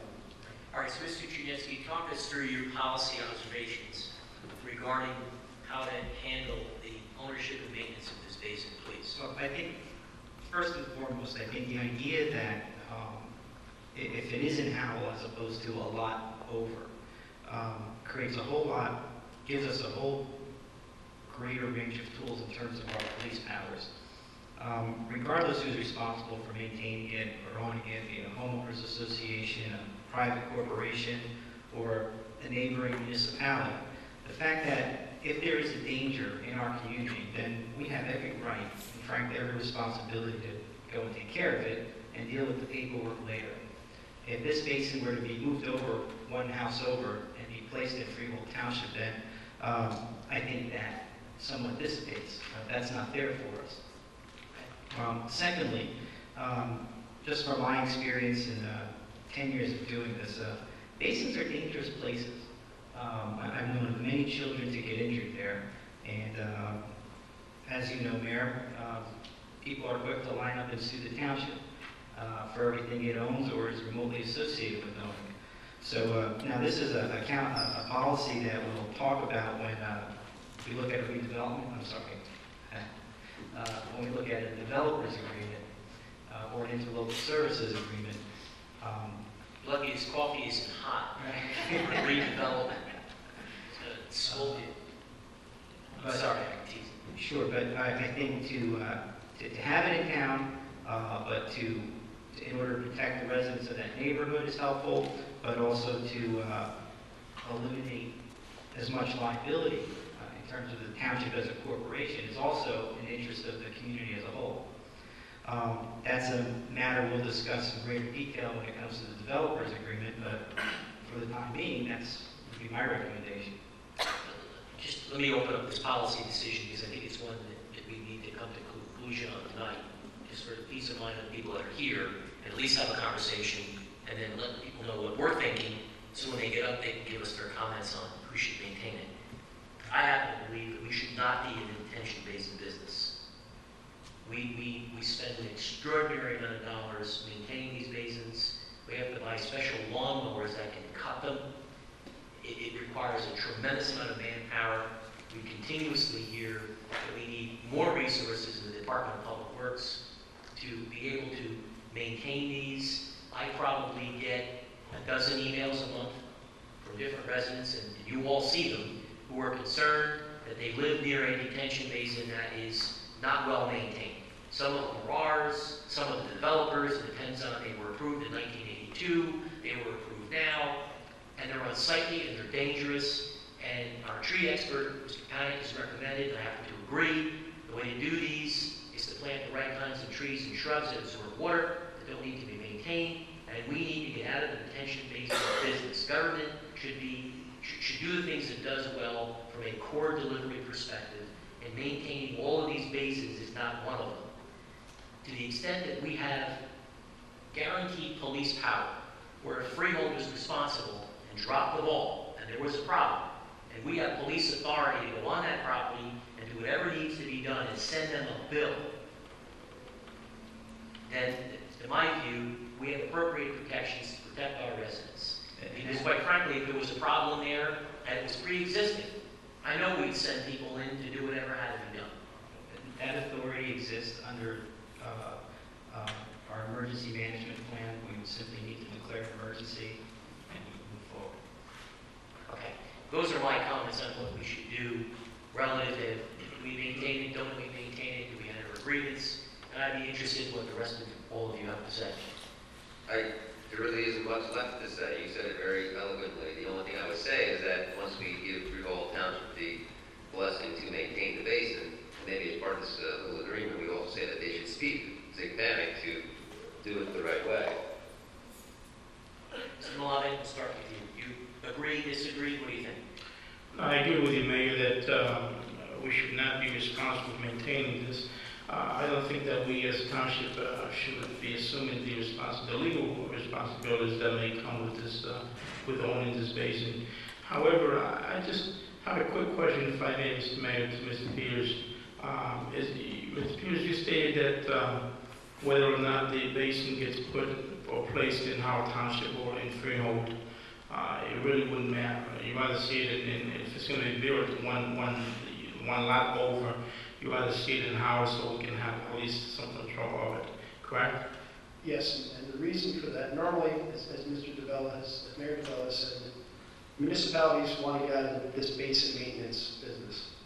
And so to that end, if there are residents in Freehold Township, storm drainage in Freehold Township should take this headache. The headache comes with having property zone that can be developed this way. In this particular case, after having had many discussions and many hours of testimony from folks, our residents, even though they're across the river floods on both sides, our residents are coming and telling us that there's a problem with it. If I had my druthers, I'd rather we had more control over it, only for the reason that we may be able to respond to it quicker. Our residents aren't going to pick up the phone and call Freehold Township. Dual-edged sword. If we become responsible for this stormwater management detention basin, we have to take our equipment over to Freehold Township. When Freehold Township finds out that we own this, that 7 or 8 new homeowners that are in this project will pick up the phone and call our DPW every time it's not mown. Not during a flood issue, which is certainly a paramount emergency service that our manager spoke about. But every time there's a problem, some kid jumped over it, someone dumped a load of grass in it, the fence is broken, the gate's broken, no one's cut the lawn in 6 weeks. Every single one of those responses is going to be the municipality's responsibility, which is why you guys get the big bucks, you get policy decisions. Okay. Mrs. Schroeder, you're next on comments on policy. Just a quick comment. I've always stated that we are not in the basin business, and that we take a plain tell you from years of listening to me, we do not want to take over a basin. If any developer wants to give us a basin, top things, no thanks. We're not interested. It's taxpayers' money is wasted because we have to maintain it. Just as Mr. Peters stated, it's not the idea that it wasn't the basins down there were not made appropriately or properly. It's a maintenance issue, and we do not want to be in the basin maintenance business. Walsh, Councilman Walsh. Yeah, I'm just not happy about not having control over our own land. It bothers me. And this situation would bother me any time. I mean, if things have to be done with this basin, Freehold Township is going to address Freehold Township's residents' issues first. I'm sure they're going to run to, let's take care of house needs.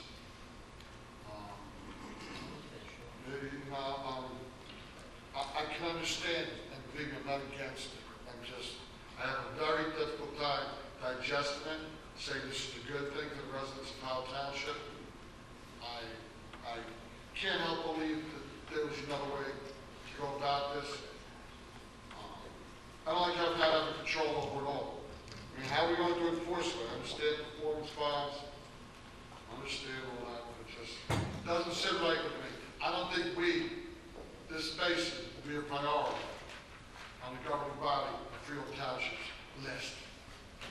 Well, I think the only thing I would say is I agree with you, this whole thing stinks. The project stinks.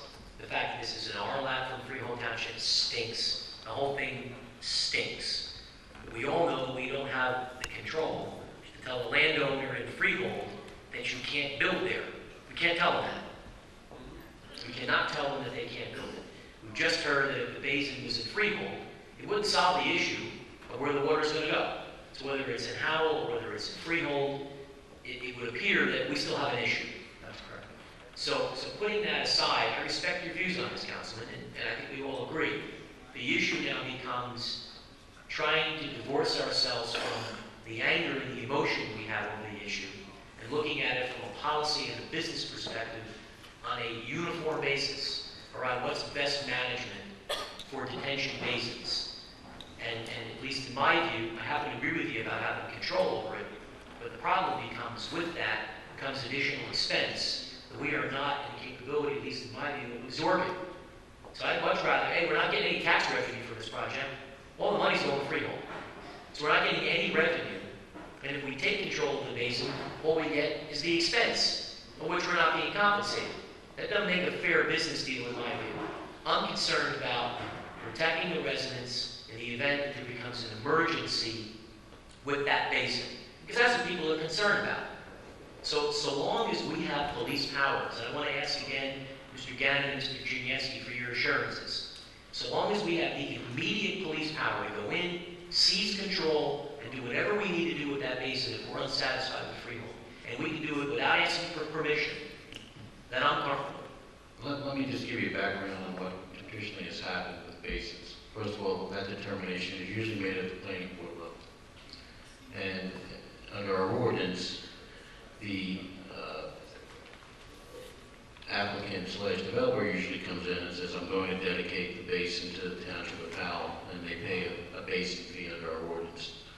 So if we decide to accept the dedication and maintain the basin, then the planning board engineer or whoever, the township engineer does a calculation, and it's somewhere at least what minimum 25,000, something like that. Bill, 50,000, and that goes into the fund for the basin. I understand the governing body, and I don't disagree with the notion that we shouldn't be in the basin business, but the problem is that if you have smaller developments and you turn it over to a homeowner association, invariably, and I've dealt with this in my office here forever, the homeowner association and the developer generally get into a litigious situation. Basin's not done completely, and we just have more litigation.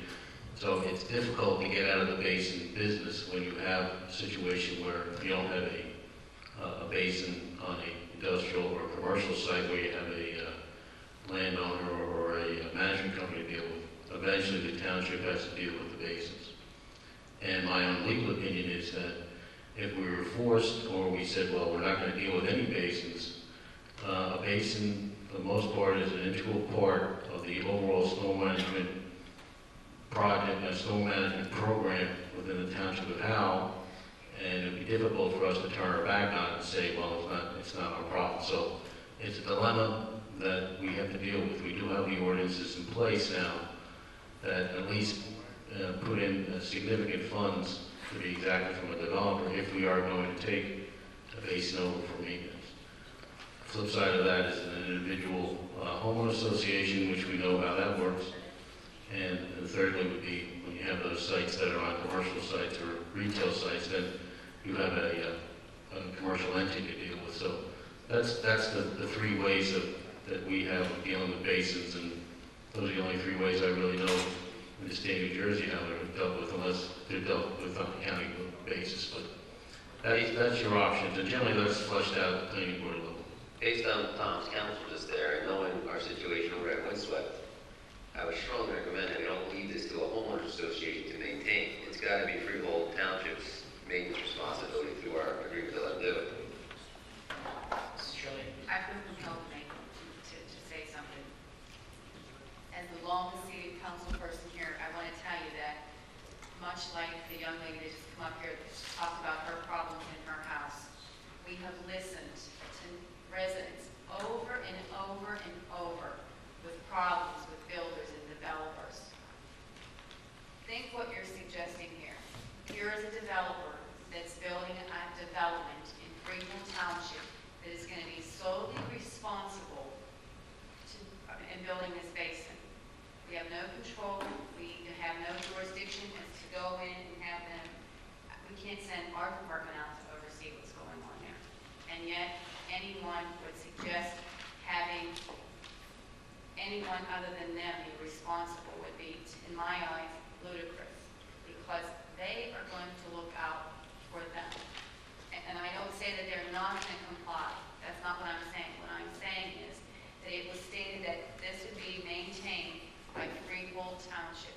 They would do a guarantee, and Mr. Peters, you correct me if I'm misstating this, there would be a basin guarantee at any time, at no time, I mean, I don't want to talk into the audience, but Mr. Curry was there. I don't believe that you were there, Mayor, but the township never mentioned that it would be turned over to a homeowners association. That they No, nor is it proposed in the Freehold Township, to the best of my knowledge, their resolution, nor is it the draft resolution for our planning board. And I would strongly suggest that if in any way, shape, or form that is questioned, that it not be. Mr. Malani, you had a question, Mr. Malani? Yeah, I do. Mr. Very friendly. Go ahead. Mr. Peters, I'm obviously not the brightest star in the galaxy, so let me rephrase my question to you. Could this basin have gone any place else, in your opinion? And I don't even know that you could answer this. In your opinion, I believe this development is 75 to 80 homes, I believe? No. 8. Okay. In those 8 homes, or 8 lots, in your professional opinion, is there any place else that this basin could have gone into that it would not affect Howell Township at all? You make me sound like a brain surgeon when you say my professional opinion. The low end of the job site is the south end of the job site, or the southeast portion of the project towards where the Manasquan River is. What they've done is they've situated the stormwater management basin in one of the lowest areas of the majority of the site. Given earthwork moving equipment, backhoes, and bulldozers, we can always build a hole someplace else. It may not be as environmentally friendly, as I said. Could we have had control over that, no? Pardon? Could we have had control over that? Not once Freehold Township went first. Once Freehold Township didn't put it in their municipality, it's sort of the chicken or the egg. Freehold Township said, here's the approval we're going to give. So they could have gone someplace else and put this basin, obviously. Again, yes. Yes. And I understand all the legalities, and this is all about dollars and cents to the developer. I understand that, and I can appreciate that as business people. And I understand the developer is either here tonight or representatives of is here tonight. And I would have to say that obviously I'm disappointed that this developer, knowing the pain and the suffering it's causing and this to the community, particularly Morse landings in that particular area of town, that they will not reconsider their plans and try and put this where it would make more sense. Perhaps one less unit would have done it. At some point, common sense, common courtesy, being a good neighbor, and basically being a good business person has to take over all the legal issues. And I don't see that where this was really given a lot of consideration. I think, again, it's all about dollars and cents, and it's a shame that it has to come to that. We are stuck with something that we really have no say in the matter. I totally agree that if it's going to happen there, that we should have some sort of control over so that we can at least go in there on an emergency basis, as the mayor stated, and take care of the basin if need be. But we don't definitely want to own it or maintain it unless it's an emergency basis that Freeport has failed to do their job. All right. Any other questions? We're obviously not going to finalize this policy decision until we hear from the public, but anything else from the council or administration before we open it to the public? Just a note on Unit Pride. It's maintained by the Parks and Recreation Department. Basins are. That's okay. And they take great pride in what they can. They do a great job, but there's a limit to what they can accomplish. All right. Who here, I think, obviously I know Mr. Madigan, Ms. Calderon, Mr. Curry's got his hand raised. Anyone else that wants to talk about this particular issue that's here for the public? Okay. Okay. Mr. Madigan, Ms. Calderon, I'll defer to either of you. Who would like to go first? I'll be addressing. What? Come on, Mr. Madigan.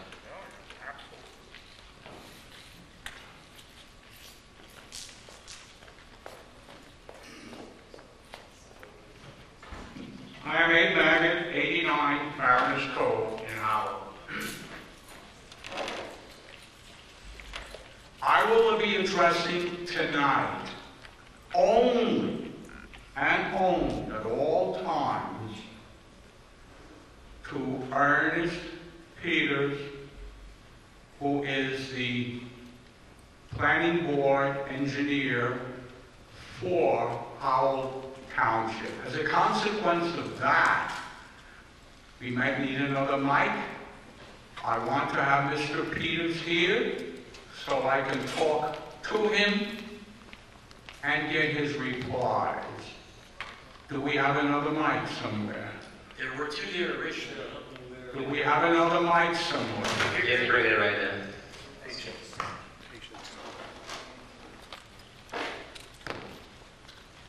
Here's what we're going to do, just to be clear. Obviously, address your questions, Mr. Peters. If there's any, Mr. Peters, that you need to refer back to us, I would ask you to do that through me as the chair, please.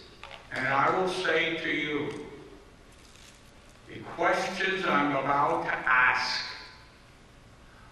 should be fully the responsibility of this planning board engineer. As we proceed, let me finish. As we proceed, should I alter that, I would let you know, because I at this point hold this engineer to be fully informed of all engineering details with reference to what I'm going to say. I'd also like to say this. I've heard a great deal about the interest of time. I've also heard it said tonight when there's something very important, like a lady here took a half hour to read from 4 pages. There are some special circumstances. Here's what I'm going to say, Mr. Baggett, and then we're going to get right to your comments and enough with the introductions. I think, in fairness, we have afforded you an overwhelming amount of time, which has been required. We've given you unfettered access to professionals, township manager, township engineer, any number of individuals. We've responded to correspondence. We've granted you unlimited speaking time at any number of meetings on this particular issue. We've contracted with Mr. Peters at an additional expense to the municipality for him to do another survey, another examination of this entire process, of what you need presented this evening. So I am fully confident and feel very comfortable that we have afforded you every privilege and every courtesy you're entitled to, quite frankly, as a resident. You're entitled to this. That we have really done everything reasonably possible to go and do everything we can do to answer your questions, to give you access to the right people to get information. And we're going to continue to do that. So I think, enough said on introductions. I'm responding to what you just said. I asked if you not. Here's what I'm going to do. No, I insist, because you said things that are not true. Hold on, Mr. Maggot. I'm saying. Mr. Maggot, let's not get off to a bad start. No, I'm getting off to a good start. Well, here's how it's going to work. You just said something. I want to respond to that. Mr. Maggot, I'm going to ask you, with all due respect, get to your questions. Mr. Peters. Before I can talk to Mr. Peters, you made certain statements, and I want to say this. Nothing like that has happened.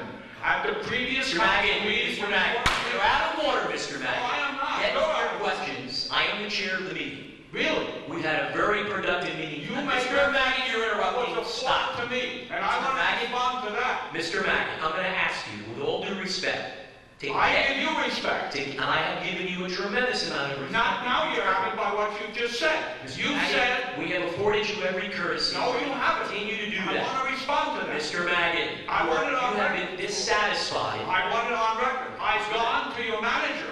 As I was told by the council when you weren't here. And I was told that he would give the information to all of you, and I've gone into nothing from him, nor have you received anything from him. So how can you sit there and say that you afforded me every courtesy when, in fact, I took the advice of Peter Tabasco at the previous meeting, and 2 meetings back, and said, yes, I will simply go to Tom Zanicki, and I'll give him my letters and all information relative to it.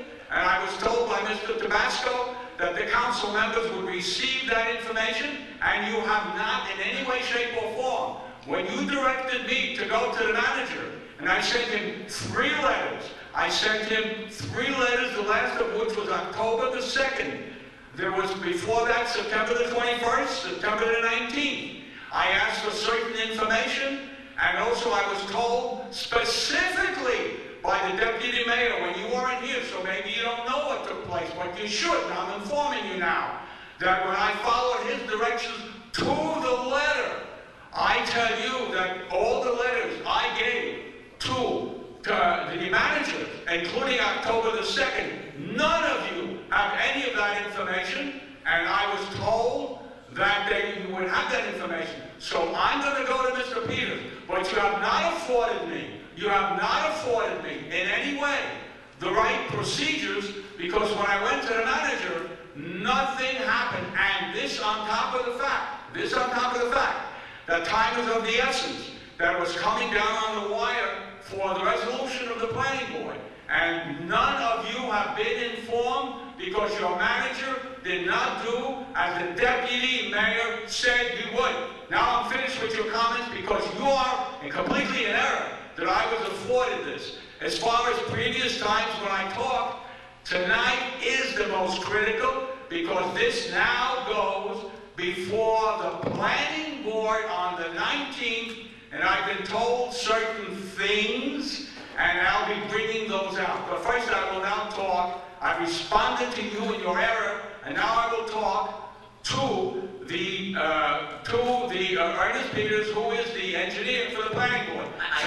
Should you rebuttal me, I will rebuttal you. If you challenge what I said, Mr. Mayor, hold on. And do not respond to what I'm about to say. I'm going to have the last word until you talk to Mr. Peters. And if it's unacceptable, you'll be finished. I might be. You might force me off the floor. But there will certainly be a redress on that. But please go ahead. If you rebuttal back to nullify what I just said, I'll rebuttal you. Please. No, don't say you have the last word on this. Mr. Maggie, we want to get to the point, okay? I'm the chair of the meeting. It's part of my responsibility. I know. I'm going to run the meeting. You're not.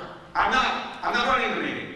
Mr. Maggie, I'm not running the meeting at all. I'm responding to the mayor. Mr. Maggie, this is terrible. No, it's not. It's excellent. It's out in the open. I've been talking to Mr. Peters if I don't get any more from you now. I apologize to the rest of the members of the public. Go ahead, Mr. Maggie. First question, Mr. Maggie. I think making faces is out of line. Because that puts me down. I deserve an apology. I'm going to come over and give this to you, Mr. Maggie. No, you let us know when you're finished. Don't. No. I'm going to talk to Ernie Peters. Mr. Maggie, ask his questions. I'm talking to Ernie Peters now. Let's go. Okay. Now, I want to ask you this. At the planning board meeting where you were present, and I said at that time, and by the way, I'll be short in my questions. I'd appreciate if you were short in your answers, in the interest of time. When I said that to double the size of this detention basin, the best way would be that it would be extended in length rather than raised in height, because raised in height now necessitates a berm, and we have been talking tonight only about the detention basin, I'll be talking about the berm. But you said just now that your recommendations were the best for Howell Township, and in doubling it, you were saying it's perfectly okay as the planning board went along on raising the height which necessitated a berm. The question is, if it were double in length, and I saw plenty of room for that, if it were doubled in length, is it true then that nothing of the type of berm that's being built now to support this raised structure would have been necessary? Can you answer that on a yes or a no? Yes. That's right. Now we have to be concerned with far more than the maintenance of a detention basin. I've heard a lot of talk here tonight about maintenance and who's going to do it on a detention basin. Now, when you have a burn, which is an elevated structure supporting the raised area, I haven't yet heard, I've heard it's been doubled. I was told at the planning board meeting it might be raised a foot, it might be raised 14 inches, whatever it's raised above. That now, that support of that portion of the detention basin now rests on how well that berm is maintained, should there be, not in the first year, second year, third year, but in some years, 6th, 7th, 8th year, with torrential rains, possibly a maintenance need, an excellent maintenance need, for that berm to be maintained in order to maintain that raised part of the detention basin. Again, a yes or no would do fine. Yes. Okay. Now,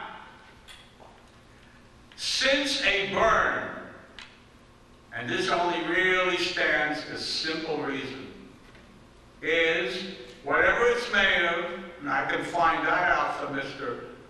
Peters, but whatever it's made of, whether it's clay or whatever, maybe pipes and so on, open to a torrential rain, which I want to say is at the high point, it's 83 feet topography there, and it does come down to about 74 feet. If torrential rain were to, year after year, pour onto that inclined berm, not talking now about because of the raised part of the detention basin, isn't it important for the functioning of that raised part of the detention basin that that berm be kept in excellent condition throughout all the years, maybe necessitating preventive maintenance, but certainly maintenance timely, so that there's no weakening of any part of it from the top, which would then, like the Titanic, move over to the detention basin itself. Isn't it an absolute requirement that particularly for that berm, which was there, which you said for yourself, would not have been necessary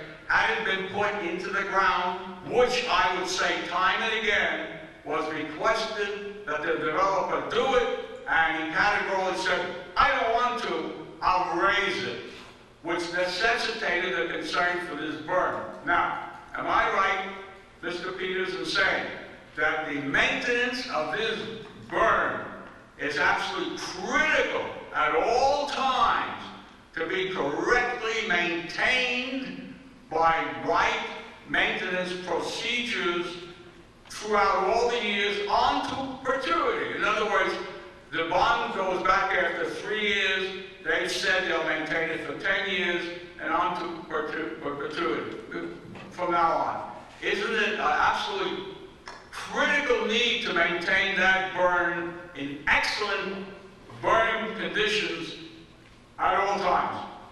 You asked me... Yes or no? I'm sorry. You can't tell me how to answer a question. Mr. Peters. As long as it's not too long. Okay. Wait a minute. Wait a minute. Mr. Peters. Sir. Take as much time as you like. Answer it in any way that you feel. The questions are unconscionably long. I can't answer them. I can... They're not unconscionably. I'm offended by that. They're stipulatingly correct. Please be offended. Mr. Maggie. Yes, I am. Peters, take your time. You're wrong. They're correct. Not unconscionably at all. They're very definite. Mr. Maggie, can I just ask you to please stop showering, because I find it... I will absolutely stop showering. Please. You know. Thank you. Yes, Paul. Mr. Maggie, your question, yes, but I believe the same question 5 times, but twice of those 5 times you asked if the basin needed to be maintained in excellent condition. I don't know if there's a determination between normal maintenance and excellent. When something is constructed like this, it's inspected by both the Field Soil Conservation District and the municipal engineer who's responsible for it. The portion in which it's constructed, I would agree, would have to be in excellent condition. Thank you. The idea that it doesn't need to be maintained in an excellent condition, I don't know that we have grades of maintenance, so to speak, but certainly normal, adequate maintenance would make sure that the stormwater management facility would function correctly in perpetuity. Fine. Yes. Okay. Well, in essence, what you said is that this burn will be so maintained that it will not tend to erode or fail. Am I right in saying that's what you're saying? That would be correct. That's how it's designed, that's how it will be. All right, now, okay. Now, we get to the heart of a real problem here. I would rather speak when the mayor is. You're addressing Mr. Peters. You asked if you address Mr. Peters out. No, I said I might take exception and then address the board. Okay, we'll go on. Forward. I heard your question. I know you heard my question. I'll have something else. I was told by this township manager that first comes on the 19th or whenever it is by the planning board, the resolution, before there's even any inkling, any information whatsoever, which I've been asking for, as far as the agreement in any form between this developer and Freehold Township. And I have just had it said by the planning board engineer, Mr. Peters, that it is that the burn must be maintained in such a way throughout all the year that it will not be correct or fail or whatever we want. Now, I also had additional conversations with the township manager. And it was said here tonight that should the maintenance of this, not just the detention basin, any part of it, particularly the burns, like the weakest link in the chain, should that maintenance not be done adequately, correctly, that there are police powers to see to it that Freehold Township would do it. But I put an additional question to this Howell Township manager, and it went as follows. If Freehold Township, which after 3 years, whatever number of years, would have to then dig into its pockets for taxpayers' money, their engineer inspecting it might say, it's okay. And I asked the manager, if the township from Freehold engineer says it's okay, and our engineer, provided we could go there and the agreement perhaps, said it's not, then I was told police powers don't work and we go to court. Those are the words of the manager specifically. To which I now have a great concern for what happens while something perhaps is being eroded on the burn of the raised part. And none of this would have been the case had the developer agreed to putting the whole thing in the ground. Now we have a detestable situation to the safety of the residents in Mariners Cove at our end. And by the way, yes, there's a lot of water that flows down there. Hey, was there a question? Would you please ask our engineer a question? No, not very much. I'm going to get back to her. I'm going to ask the mayor a question. Since she wasn't at that meeting. I want to now know, Mr. Mayor, your thoughts to this question. And the question is, 5, 6, 7 years down the line, whatever number of years, and Freehold Township, and it was said here by somebody, might not act as fast as Howell Township. And we then, by the manager of Howell Township saying we would have to go to court,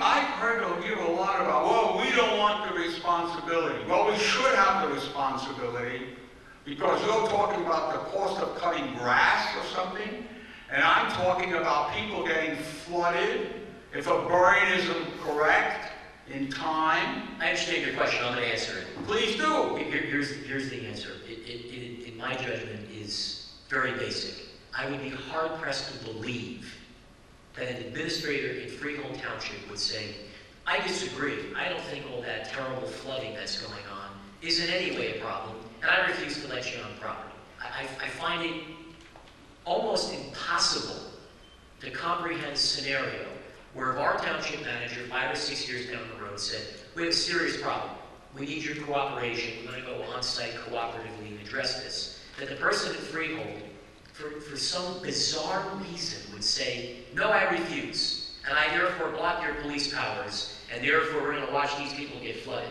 It defies, let me finish, it defies common sense that could remotely be the case. And I am fundamentally satisfied that we have a wonderful working relationship with Freehold Township, and if there were a problem, then we would send our personnel on site without asking for permission and do whatever needed to be done. And I highly doubt that the administrator or mayor in Freehold Township would send the police there to block us from doing what would need to be done on an emergency basis to get a situation remedied. So that's my answer. I'll respond to that. Briefly. No, you talk a little while, I'll talk a little while. Mr. Maggie, no. Mr. Maggie, hold on. Mr. Maggie, you've been speaking for quite some time. 30 minutes. This is a continuing discussion. Wait a minute, you just said something, I want to answer you. Mr. Maggie, no. Please, just stop for a minute. For a moment. Mr. Maggie, here's how it works in this community. For the next 2 years, I'm going to be the mayor unless something unforeseen happens. I'm going to run the meetings. I think I do a halfway decent job at it. I have never, in the time that I have chaired these meetings, been involved in such a hostile, demeaning, derogatory discussion with anyone. And my predecessor, Mayor Kanaka, in the 2 years I served with him, he never was confronted with someone that has been as disrespectful and has been as disorderly as you have been. This is an issue where we're trying to work with you. But you seem to think that there's some grand conspiracy here, that we're not here to help you, that we're trying to ruin your quality of life, destroy your development. Our manager has done an exceptional job. I will stand with him any day of the week on anything he has done. He has gone above and beyond to help you. Wait a minute, I'm not finished. Fine. I'll listen to everything you say as long as you don't cut me off. The fact of the matter is that you don't like the answers. I'm sorry that that's the case. Sometimes the answers are what they are. They're out of our control. We have done everything humanly possible to satisfy your concerns. I feel awful that Freehold has approved this project. The stormwater basin has complied with all the standards set by every regulatory agency. We've heard from experts. We've heard from multiple experts. This is over. We're done with the discussion. I'm going to move on to the next person who'd like to be heard. Yes. I want to answer you. Mr. Maggie, there is nothing else to answer. You said something. Mr. Maggie, your time is up. What I have said. Mr. Maggie, your time is up. I said something. Mr. Maggie, your time is up. No, I want to answer. I'm going to recess the council. Fine. Until such time. And I will answer your sentence. My apologies to the balance of the community that you need to endure this. Okay, I'm going to reconvene the meeting back in order. We've had a temporary and unfortunately very unusual interruption. I do want to say one thing on the air there, and that is, in the future, we decided 3.5 years ago not to have police sitting in this room. So there is limited things we can do to overcome a disorderly person. One of the things we can do in support of you as the chair is that when somebody does get to that point where we need to stop the meeting, all we need to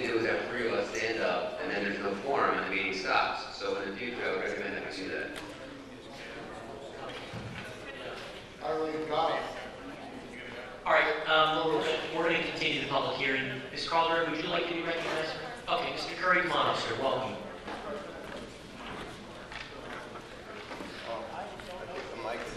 Yeah, I'm sorry. Do you have the mic? Well, who took it? Showmaker. There's another portable one up there. Okay. Just understand. Right there, you want to sit down? Sit there. Thank you, sir. Good evening, Mr. Curry. If you just please give us your name and address for the record. Warren Curry, No, Yeah, okay. there you go. Warren Curry, Georgia Tavern Road. I'm sorry to take up any more of your time.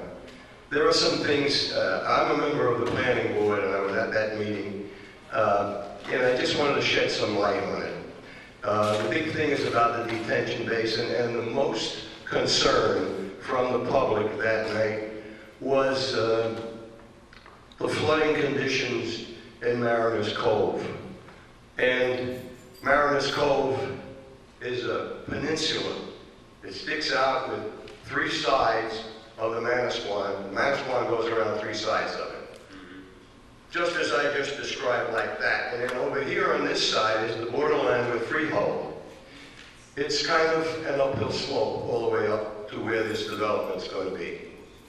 The original plan on that development was to put the detention basin in Freehold. It would not have had the capacity that this one that we're talking about now has. The result of it would be that whenever it filled to the point, it would discharge where? Into the Manasquan, floating down and around the peninsula of Mariners Cove. Now they want to put this in our township. They want to put the detention basin in our township. And this is just for the remaining public to understand. Nobody wants to take something like that and put it in their own township when they didn't get the development or the taxes from it. My suggestion was, why don't you cut back one house and put it there? Well, they won't do that, and they don't have to do that. They can get approval, they've been approved, and the detention basin that they would have built would have dumped into the Manasquan anyway. It would not have held as much water as the one we are now talking about. So, Mr. Maggot raises the point, why don't you make the detention bigger? He wants to elongate it, or make it wider, or what? That's an uphill slope. Any direction you go is going to be a downhill slope. So if you extended it, it's going to be further, it's going to be lower, okay? Lower, we all understand. If we got this terrible storm that everybody talks about, and the Manasquan floated, swelled up so much that it went up there, Mr. Maggot's detention basin would be filled with the Manasquan, thereby rendering it absolutely zero effective, okay? So our suggestion was, at the planning board, to come up rather than to make it longer or wider, to raise the elevation of it, which would require a berm. I would like it to look like a dam, so that it would be reliable. And that of course, should be our concerns. Any detention basin is tapered, and at the bottom, it holds less water per foot than it does at the top, where it's wider, obviously. So to berm it up, they could get, if they went up 1 foot, we suggested 14 inches. They could get more than double the capacity of it. If it ever filled to that point, it would still dump into the Manasquan. But the result of it, and therein the applicant's engineer and Ernie Peters also said, looking at the figures and whatnot, that his figures were right. And the applicant's engineer said, and I'm not here for any applicant, believe me, my question was, would it help the situation for Mariners Cove in any way? He said, yes, it would certainly improve it. Ernie agreed that it would improve it, although a matter of degree, nobody could discuss the matter of degree. So the question was, should we build the berm up, make it double the capacity, and have the better effect, the more desirable effect of it not allowing the Manasquan to swell up and get into it, and also being able to collect more water from that area. So that seemed to be a plus to help. Their most concern was the flooding in Mariners Cove. So if that was the big concern of the night, we were dealing with that in some way. The other question was, okay, it's a detention basin, we don't want to be in that business. If they put it in Freehold, it was going to dump into the Manasquan and not hold as much water. They put it in here, in Howell, it would hold more water, collect more water from the surrounding area, and including all of the water in that development, which was in Freehold, and then improve the situation around the surrounding area. So it looked as though it was going to help the flooding situation of the Manasquan as it relates to Mariners Cove, where if you ever been to Niagara Falls and you see that hook after the falls, where it goes down the river, there's a quick right turn, and it kind of backs up, and it's deeper there before it gets to that, because it backs up, and it's like putting your thumb over a hose. And then it swells up. It goes the rest of the way down the river. That was what I saw, but because it rained like a son of a gun the night of the meeting and the previous night, and we got pretty good storm there. There was a lot of water, and the Manasquan was swelled on West Farms Road and so forth. So I put on my boots and I went over there, and I wanted to take a look and see what I could see. I went all the way down to the end of Mariners Cove, where the river turns, and I spoke to the lady in 100, number 100. And I said, I introduced myself. I said, I haven't been sent here by the planning board. I came here on my own, and if you give me permission, I would like to walk around the back of your property just to see what happens here with the Manasquan. She agreed to do that, and she said, why? What are you doing this for? I said, well, for 20 years, we know there's been problems down here with flooding. She said, I didn't know that. I asked how long she was there. She said since last January, and I know that all the way through April, March, I was rained out every Friday night on my affair. So we had a lot of rain. I'm not saying that there is no problem over there, but I'm sure there is in some places. But the big concern, I think, is that it could have some effect on retaining some of the water that would ordinarily flow into the Manasquan, thereby flooding higher around Mariners Cove. Then the big question becomes what you guys were talking about before. Who takes care of it, and how do we make them do that? And what the mayor said before about Freehold is not going to put the cops out there and tell us we can't go there and fix something. That's wrong. So if Freehold maintains it, we get enough money out of them to make sure, and we have the proper agreements in place. That's all legal stuff. We don't deal with that at the planning board. So I think maybe that shed a little bit of the light onto improving an existing condition which floods now. It could possibly improve some of that. All of their figures indicate that it would improve that situation. To what degree, we don't know. Who knows what the weather would be. But even Ernie said that based on their calculations, they were right. And I'm sure I'm not speaking for Ernie now, but I think he would attest to that fact because I happen to be here. All right, thank you. It's a good, it sheds a lot of light. Thank you very much. I just wanted to understand the layman's point of view. Ms. Calderon, I think you're up next. Welcome. Of course, if you just please introduce yourself. Sure. Marie Calvin, 45 Mariners Cove, Freehold, New Jersey.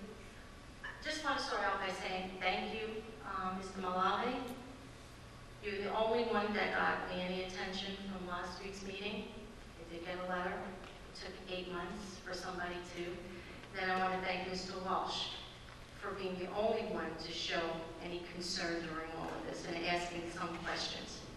For 8 months, we've been coming here, and before it even went to the planning board, saying where should it go, originally wasn't going anywhere. I have this all, these are all on tape. You were at these meetings. You don't know what you do in the basement. It's a hard, I mean, I've been told it's a hard situation. You know, this is something you should have knew from the beginning. I mean, there should have been representatives from Freehold. You should have been there at Freehold Township's meeting. Somebody from our township representing us. And you knew about the meetings. Mr. Nunziato was gracious to call them and say, we were coming, the residents were coming. I mean, that's inexcusable. You work for us. I mean, you should be looking out for our interests. There was no representative there from our township when this went on. And therefore, the one statement they said their concern was nothing to do, they didn't want to hear anything about Howell. Then we go to you, trying to get week after week. I can understand Abe's frustration. I can't understand his behavior, but I can understand his frustration. We don't want to come here. We want to go to the township manager. We want to go to the right things, but we go and we get no answers. I mean, there's time, even last week's meeting and tonight, 2 people told you, to that Mrs. Vasco, that they don't get responses either. And this is a common complaint here, that they don't get the responses. I mean, we send letters, we send certified letters to you, we go there. I mean, maybe you're just, what's the word, trying to ignore us, we're going to go away. And now tonight I hear so many questions being asked. Maybe to cover yourself, but for 8 months, where were any of you? Not for you, and at least you showed some concern, Mr. Walsh, and you took an issue. I think only after September 9th, I mean, I was told we were going to get letters. Mrs. Tabasco, you asked Mr. Gannon to get me a letter because we had about the zoning issue, which, by the way, if Mr. Peters is still here, he's not an attorney, I will be appealing. But we went first to the council to get it out of there. Mr. Tabasco asked Mr. Gannon at a meeting, and I also sent him a letter if I could get a response as to the council's opinion. So 8 months of us coming here did nothing. So as far as Abe goes, I don't understand like a little bit his rudeness, but I think also, Mayor, you baited him a little. I mean, you could have given us answers, you could have given us calls. I sent you letters with no response, even certified letters. I mean, there's no excuse for what goes on here. Now, the reason the basin is being made bigger is because that was Abe fighting for it all along. If you go over all the minutes and at that plan, that's him fighting for that. He wants to just protect the residents of Moore's Landing and the residents of Burgerfield Road because ultimately, the taxpayers are going to pay a lot of money. If you go over what you paid on Burgerfield Road, you live in Point of Woods. You know that's sinking in. This is not just about Moore's Landing. This is about Burgerfield Road. It's about, you're going to have a problem there. And you know, I see when we came here tonight, it's a done deal. And I know that. But you could have prevented this. It could have gone differently. It could have, I mean, I understand the planning board has to okay the basin. But they're not okaying the area it's going in. I just don't think that basin should be built there, and that's my opinion. But I think the neglect of us coming here for 8 months, I told you when I first came here that I was learning, and I'm trying well, I learned a lot. I learned not to trust. I learned not to send letters. I think I really have to go, I mean, lately I've been getting certified ones, still I'm getting no response. But I will be appealing the zoning decision, and I think it still has to come before you on the 19th. Did anybody talk to the Army Corps of Engineering? Who's overseeing that, the plans for the changes that were talked about with Abe and which were talked about just now by Mr. Curry? Who's overseeing that? Where was the township representative here? There's a lot of things that you still have to look into. And I don't care what went on here today, none of these issues are being addressed. If you can address them, Ms. Shoemaker, I would be. No, but I have to tell you, I take offense to your... I'm glad. Again, I'd like to speak. I take offense to your statement. First and foremost, I think you misjudged what the duties of this governing body are. I don't think that anybody on this board has ignored you. Number two, I'm entitled to shake my head. You shake your head when Abe was up and laughed when he's up, so I'm not speaking. Are you sure it's collective body? Number two, you did address the letter. Abe did address the letter to the township manager. And in that letter, because we did get a copy of it, it said that those things were addressed. He wanted in writing answers to his questions, is what he asked me. I read the letter. It came through to me through the planning board package. And what he was asking for were answers to questions from the professionals, not from any person sitting on this board. Unless I misinterpreted that, That's what it said. Which letter are you referring?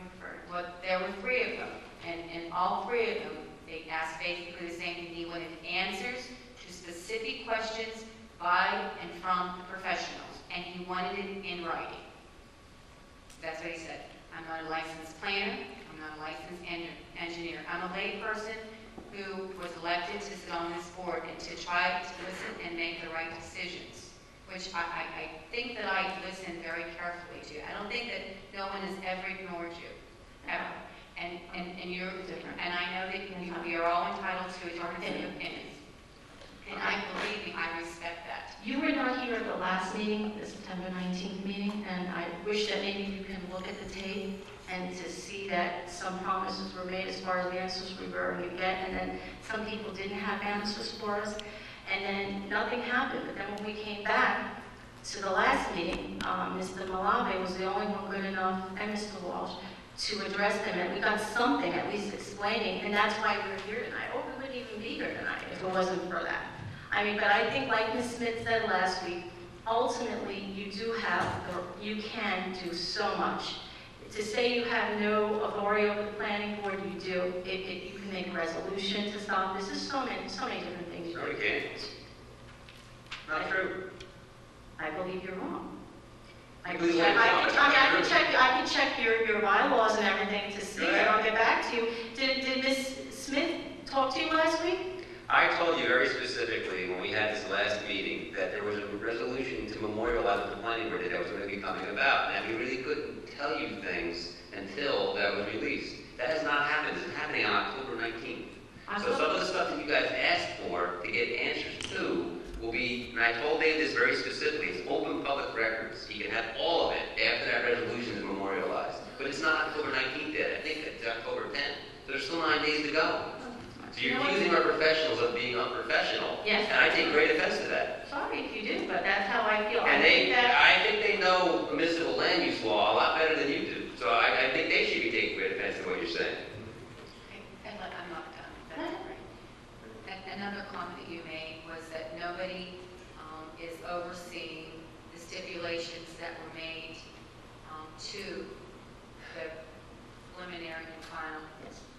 Well, I have to tell you that I take offense to that too, because at the very next township meeting, it is on the record, I addressed our township manager, and I also addressed Mr. Nunziato with the concern on Burgerville Road and the Corps of Engineers. Mr. Srini, Have they been addressed? did I not do that? And there was I believe there was a meeting set up between Mr. Peters and the engineer and the township manager. So, But that will all take place after the 19th or before? Mr. Peters, would you just... please step up. So, you're making statements. But we don't know this. What I'm saying is we don't know this. When we ask you to write a letter, we can be told that. But with all due respect, you're making a very broad statement, and you're not stating all the facts. You're not, just like I am unaware of everything that goes on here on a day-to-day basis, because that's not what we do. But I'm just trying to clarify some of your statements for you. I'm trying to work with you to give you some answers. Just like I said, if you go over the tapes going back 8 months, a lot of this could turn out differently. And it could have been stopped that day. You could have made decisions. I mean, this after the fact is what? I mean... Mr. Peters, would you answer the question on the Army Corps engineer issue? Yes, after the meeting in September 18, 2006, Mr. Nunziato's office proffered a 14-page fax to us regarding the Army Corps of Engineers agreement with the municipality for Burgerville Road for what's referred to as the Oxbow. That information was transmitted to the Ron Cucciaro, the board attorney. And to that end, the draft of the resolution, it's supposed to be heard next week, it was supposed to be heard last week, will include references to this information. Question of the planning board meeting, to the best of my recollection, with regards to the Army Corps of Engineers project on Burgerville Road was, will the Apostle Acres project have any detrimental impact on it? And it won't, because the discharge for the Apostle Acres project is into Cattail Brook, which is a tributary to the Manasquan River. And the flows that are generated by it are less than what are generated now, so they have no negative impact on the Army Corps land. That information, while it may not have gotten from the professionals to the council back to Ms. Calderon, will be made part of the record the resolution, and unfortunately, I don't have a final draft of the resolution yet, so respectfully, I can't apologize for something that I don't have. But we've utilized the information as recently as September 18th to draft this resolution, which I'm sure will be the public discussion on at the next planning board meeting. And I will have a right to copies of all of this, correct? Every shred of paper. I just asked in the future you could take care of these things. Excuse me? Every shred of paper is available under the Open Public Meeting Act, and you can get copies of all of it. Okay, like I said, I think this was handled terribly and neglected, but I want to thank you, Mr. Malabi, and thank you, Mr. Walsh. I have a couple of quick comments on this whole score, and I appreciate Ms. Calderon's comments. I think in fairness to the full record, as it relates to our township manager, he kept me appraised, because I call him just about regularly for updates, that as he collected information, he would call Mr. Maggot, verbally share the information with him. Mr. Maggot asked that it be put in writing. What we were able to put in writing, we did. It's clear this is complicated stuff, and some folks might not like that, but it is.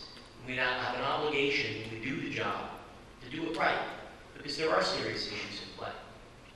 Councilman Walsh and Councilman Malave are two fine public servants. They care a great deal about this issue, and quite frankly, every other issue. I served with Councilman Malave for 4 years. He's a personal friend. He's got an extraordinary heart. He takes every one of these issues seriously. I served with Councilman Walsh for more than a year, or almost a year, and while we have policy disagreements from time to time, I respect him as a gentleman and as an individual. He cares a great deal about this too. Having said that, to suggest that my colleagues, the Deputy Mayor or Councilwoman Showmaker, or quite frankly myself, have shown less respect or less compassion or less concern, quite frankly, in my view, is inappropriate. We're subjected to public criticism when it comes to territory, and I have no problem with that. But on this score, in order to make certain the record is clear and is complete, I have fielded numerous personal phone calls from Mr. Maggot at home on several occasions, and I've had several conversations with him. In one of the more recent storms, when the area flooded, he called me, and in conversation with our emergency management coordinator and others, we responded to Mr. Maggot's concerns because it's my obligation to do it. Whether I agree with his behavior at times or not is irrelevant. My obligation is to serve and try and protect him. I think we've done that. I've received certain letters from Ms. Calderon and Mr. Maggot. I've written back. My contemporaries have received copies of the letters that I have sent back to them. But quite frankly, I am unqualified to respond to technical kinds of issues, and we have paid professional staff who have done that. The issue here is there is nothing we could have done differently or better. Hindsight is 20/20. This is a project in a different town, for which we have no jurisdiction over, for which it does not have to answer to us. We have done everything humanly possible. We have spent countless dollars. Our township manager has met in person during the daytime, to the detriment of other issues, with Mr. Maggot, meeting over meeting over meeting over meeting. We all wish this project was not taking place, but it is outside the span of this municipality's control. The basin, as has been testified by professional after professional, is up to code, it's up to state standard. It's going to withstand the 100-year storm. We have protections and mechanisms to make certain that that is the case. We've heard testimony, meeting after meeting. It comes down to it, if I were in their shoes, I might feel the same way. People aren't happy with the answers they're getting because they don't want the project. We all appreciate that. I wish the project wasn't going to be built either. We've done our job. We've attempted to do everything humanly possible to protect the people in this community. We will continue to do it. There comes a time when people aren't happy with what we've done. They think we could have done more. Again, we're subjected to that criticism. But I'm comfortable. We have used the full resources of this municipality to protect the people in that area. We will continue to do it. And quite frankly, I want to thank Councilman Walsh, Councilwoman Showmaker, Deputy Mayor Basco, Councilman Malave, our manager, our engineer, Mr. Peters, our internal engineering staff, the entire municipal team, because we have attempted to do everything possible to serve and to help the residents in that area. If people are not satisfied with the job we've done, well, then the buck stops with me as the mayor, and I'll be accountable for their unhappiness. But I have no qualms over what we've done and the way that we have behaved. And I'll be accountable to Mr. Calderon or Mr. Maggot or anybody else. But I'm comfortable we've done the job. Is there anyone else that'd like to be heard on this issue from the public? All right. You have a comment, Mr. Tabasco? Yeah, before John comes up, I do have a comment, very specifically what Marie Calderon brought up. She complimented Juan and Bobby, and again, you said it very eloquently. I have tremendous confidence in both of them having nothing but good intentions. I've served with Juan for 4 years and Bobby for a year. But I will say that, and I don't mean any disrespect to Bobby or Juan, Cynthia and I have served on the planning board for 2 years. Joe has served at least maybe 2 years. My third year. So we have worn both hats at different times, sometimes only 2 days apart. And I will tell you that we know well enough that when we are at either meeting night, we do wear a different hat. We can segregate the two. So we've been told many times by the professionals that serve with us on the council and the professionals that serve with us on the planning board that are at times we are not at liberty to respond in certain ways about the other bodies' events because we simply do not have the jurisdiction when we're serving on the council to affect the planning board. We have jurisdiction on the planning board to affect the council. So although many times the public wants us to address certain things, would actually do the town a disservice if we did speak up all the time, especially when with regards to litigation, much like we had with AST last year and some of the other projects that had come up. So where we may have been holding back a little bit based on our planning board experience, the others may have been speaking, and maybe that's why she made the comments that she did. But I will tell you that I truly believe that the intents of all 5 of us sitting here are nothing but the best for the town. I mean, we do truly believe in protecting our #1 fiduciary responsibility to health, safety, and welfare of the residents of this town. And very specifically to me, I will tell you that with regards to this exact river, the Manasquan River, the exact Oxbow scenario, 10 years ago was a huge issue. It was flooding like crazy. And at that time, I'll repeat what I said the last meeting, the meeting before, there was intended to be a hockey arena in that exact spot. And I was one of the key people. I was actually against it for no other reason than I was protecting it from the more people in Moore's Landing getting flooded out. So I know from that experience that, again, I will protect the people when necessary. So I just, as Cynthia did, took offense to her saying that we didn't care. We absolutely do care. And with that, I will now be quiet. Just a quick comment, Mr. Costigan, if I may. I know you're waiting patiently, and I thank you for that. I do appreciate Mrs. Carter's comments and thanking me, but I don't know if she's still here, but hopefully I'm sure she'll get the minutes. I can assure her that all of us up here, all 5 council members, take this issue very seriously. Perhaps at times they don't get the answers that they would like to see, perhaps, or would like to receive, but I cannot, in good conscience, sit here and say that any council member, mayor included, all of us, don't care or haven't listened.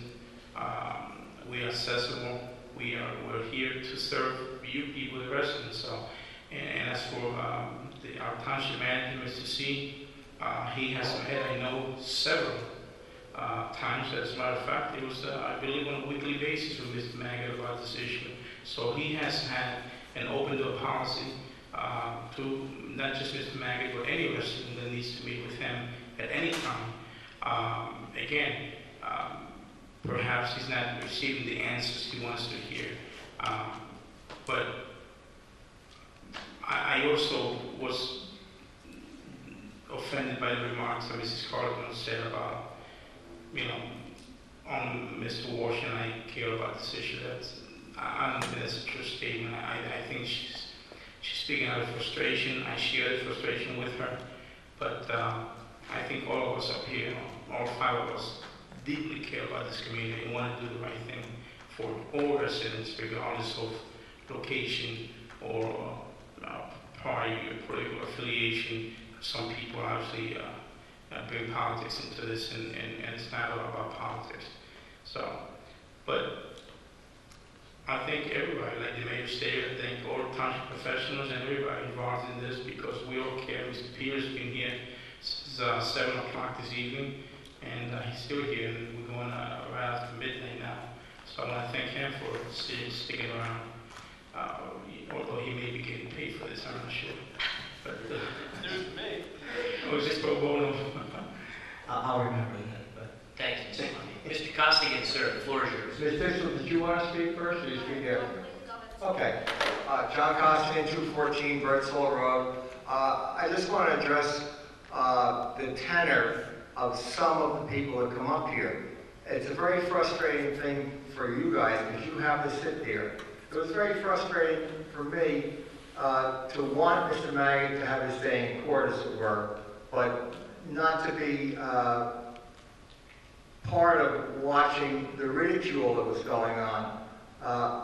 Mr. Peters was asked mocking questions. You guys were asked mocking questions. And someone else could have asked the same questions and probably a third or a 10th time for that matter. There's got to be a mechanism to make sure that this body, whether it's filled with Democrats or Republicans or independents or anybody else, is given the proper respect of the office that's up here. And it wasn't tonight, in my opinion. And while Mr. Maggot has a right to say what he wants to say, he should not be as disrespectful as I inferred from what he said. So I don't know if there's a way out of it. I would have pulled the plug a half an hour ago, Mr. Mayor. I'm surprised you had the presence to take as long as you did. But I thank you, and as long as I'm up here, the manager to me is very responsive on everything. He's on top of everything. I don't understand that. In fact, I think Mrs. Dixon would probably concur on that. But That's for sure.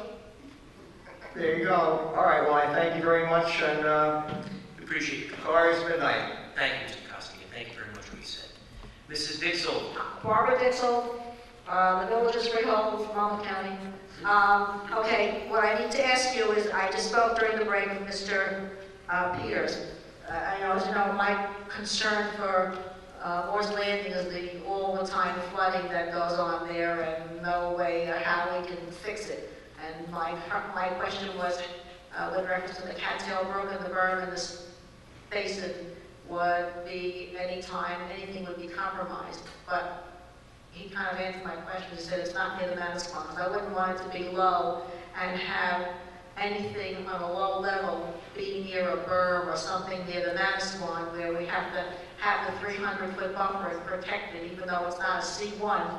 It's like a tributary to a C1. But my concern also is, Mrs. Schumacher and Mayor, you weren't here the last meeting when this was brought up also by Mr. Maggot, and Mr. Gannon kind of said that we could enter into an interlocal agreement. Before the planning board next meeting, is there a possibility that you guys tonight can take a vote, a straw poll, or whatever you have to do to, among the council members, to formalize some kind of opinion or agreement or something? The answer is no, Barb, because it has to come from the township through the developer, then to us. I mean, we went through the process last week and the week before, too. But in other words, you can't kind we don't of have ask to make an jurisdiction. interlocal agreement with Freehold? We will, after the resolution is done and after the developer forms the agreement with the township of Freehold, then we can get involved. Mr. Gannon. I think at this point, Mr. Tabasco is right in terms of legally binding, but this governing body does a straw poll or whatever and transmits that message to the planning board that there be cross easements and also an interlocal agreement between the township of Howell and Freehold as part of the agreement, then I think the planning board would take that into consideration, and I'm sure the developer wouldn't have any objection, because normally they grant easements in the event that a municipality has to go in and take remedial action. So Deputy Mayor is correct from a legal standpoint, but I don't think there's a problem if they can reach consensus and vote to send that over to the planning board. Yeah, I would say that, because if you could possibly do that and let the planning board know before this, whatever's coming up on the 19th, that, you know, you people, out of concern for the residents and how the development and the river and the berm and the every other damn thing, to have that kind of voted on or talked about, and this way the planning board will get a heads up and know where the governing body stands. All right, Mr. Peters, did you want to comment on something on this? Yeah, Mr. Mayor, Ms. Dixell indicated that the Cattail Brook is tributary to the Manasquan River, which at some point is a Category 1 buffer. For clarity of the record, the applicant did receive and was transmitted to the planning board a letter of no jurisdiction from the DEP that no Category 1 designation was required along this property's boundary. So the applicant does comply with the requirements of the state's stormwater management regulation in that regard. I don't disagree that the Cattail Brook is tributary at some point to a Category 1 stream. Just that there's no buffer required on this project, and it's been clarified by the DEP in that regard. All right, we'll address your issue when you're finished, Mrs. Dixell. So I just want you to send some kind of a voted on message by the governing body tonight to the planning board, just so that they know what direction you want them to take. Thank you. Okay. Thank you. Thanks, Mrs. Dixell. All right, that closes the public portion.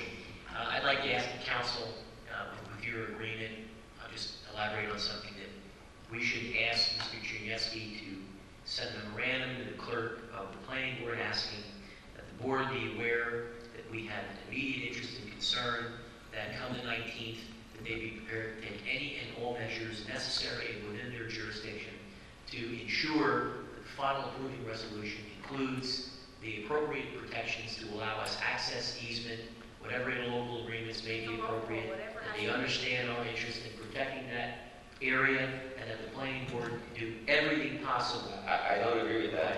That's not the process. The resolution only memorializes what was done already. If we want to send something else in another letter to them with our straw poll result, I'm fine with that, but I don't want to jeopardize that resolution by putting things into it that actually should not be part of that resolution. Mr. Gannon, does it go in the resolution, or is this just a notice to them to make them aware of our concerns, whatever is appropriate?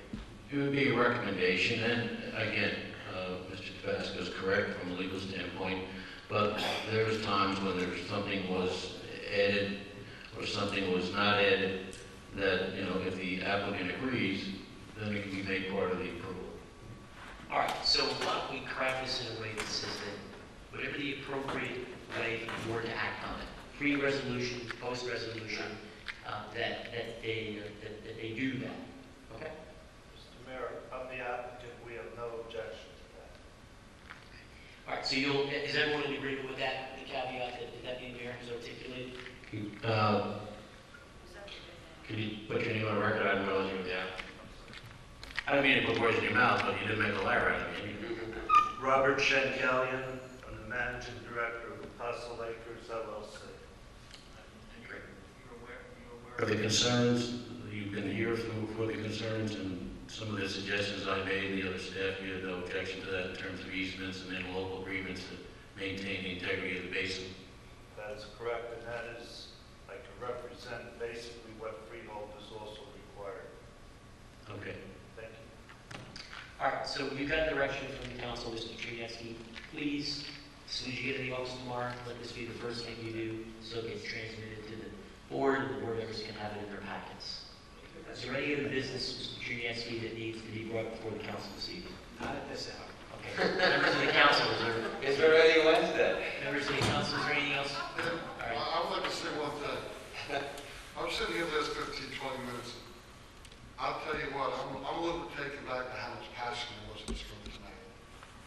Between the issues and neighbors, going back to neighbors, talking about different things. One of the things that makes Howell such a great place to me is a lot of what I saw in this room tonight. A little bit too much disruption there for a little bit of time, but people helping each other. I was impressed with Mr. Curry going out there from the planning board to go look at the, where the water was running over there by Mariners Cove. It seemed like a lot of people have done some homework on some different issues in the town. Heard a lot of nice perspectives to help formulate opinions and make the decisions later on. But a little bit taken back on how much passion there was in this room tonight. It wasn't what I would call a normal council meeting. It was nice to come to Memorials. We'll have to come back here again one day. Well, to be very brief, and I'll talk about this next week, the mayor, governor of Mongolia came to visit the town. Councilman Walsh and the deputy mayor were there. And he gave me a gift for the town, which is supposed to be some token of good luck. You gotta carry it with us. You gotta bring it with us. Peace and prosperity to the township, and I neglected to bring it with me here tonight. That's the So thing here. be assured that a week from tonight, I'm gonna glue it to my head. All right. Motion to adjourn, Motion, we need a second. All those in favor? Aye. Meeting adjourned, same time.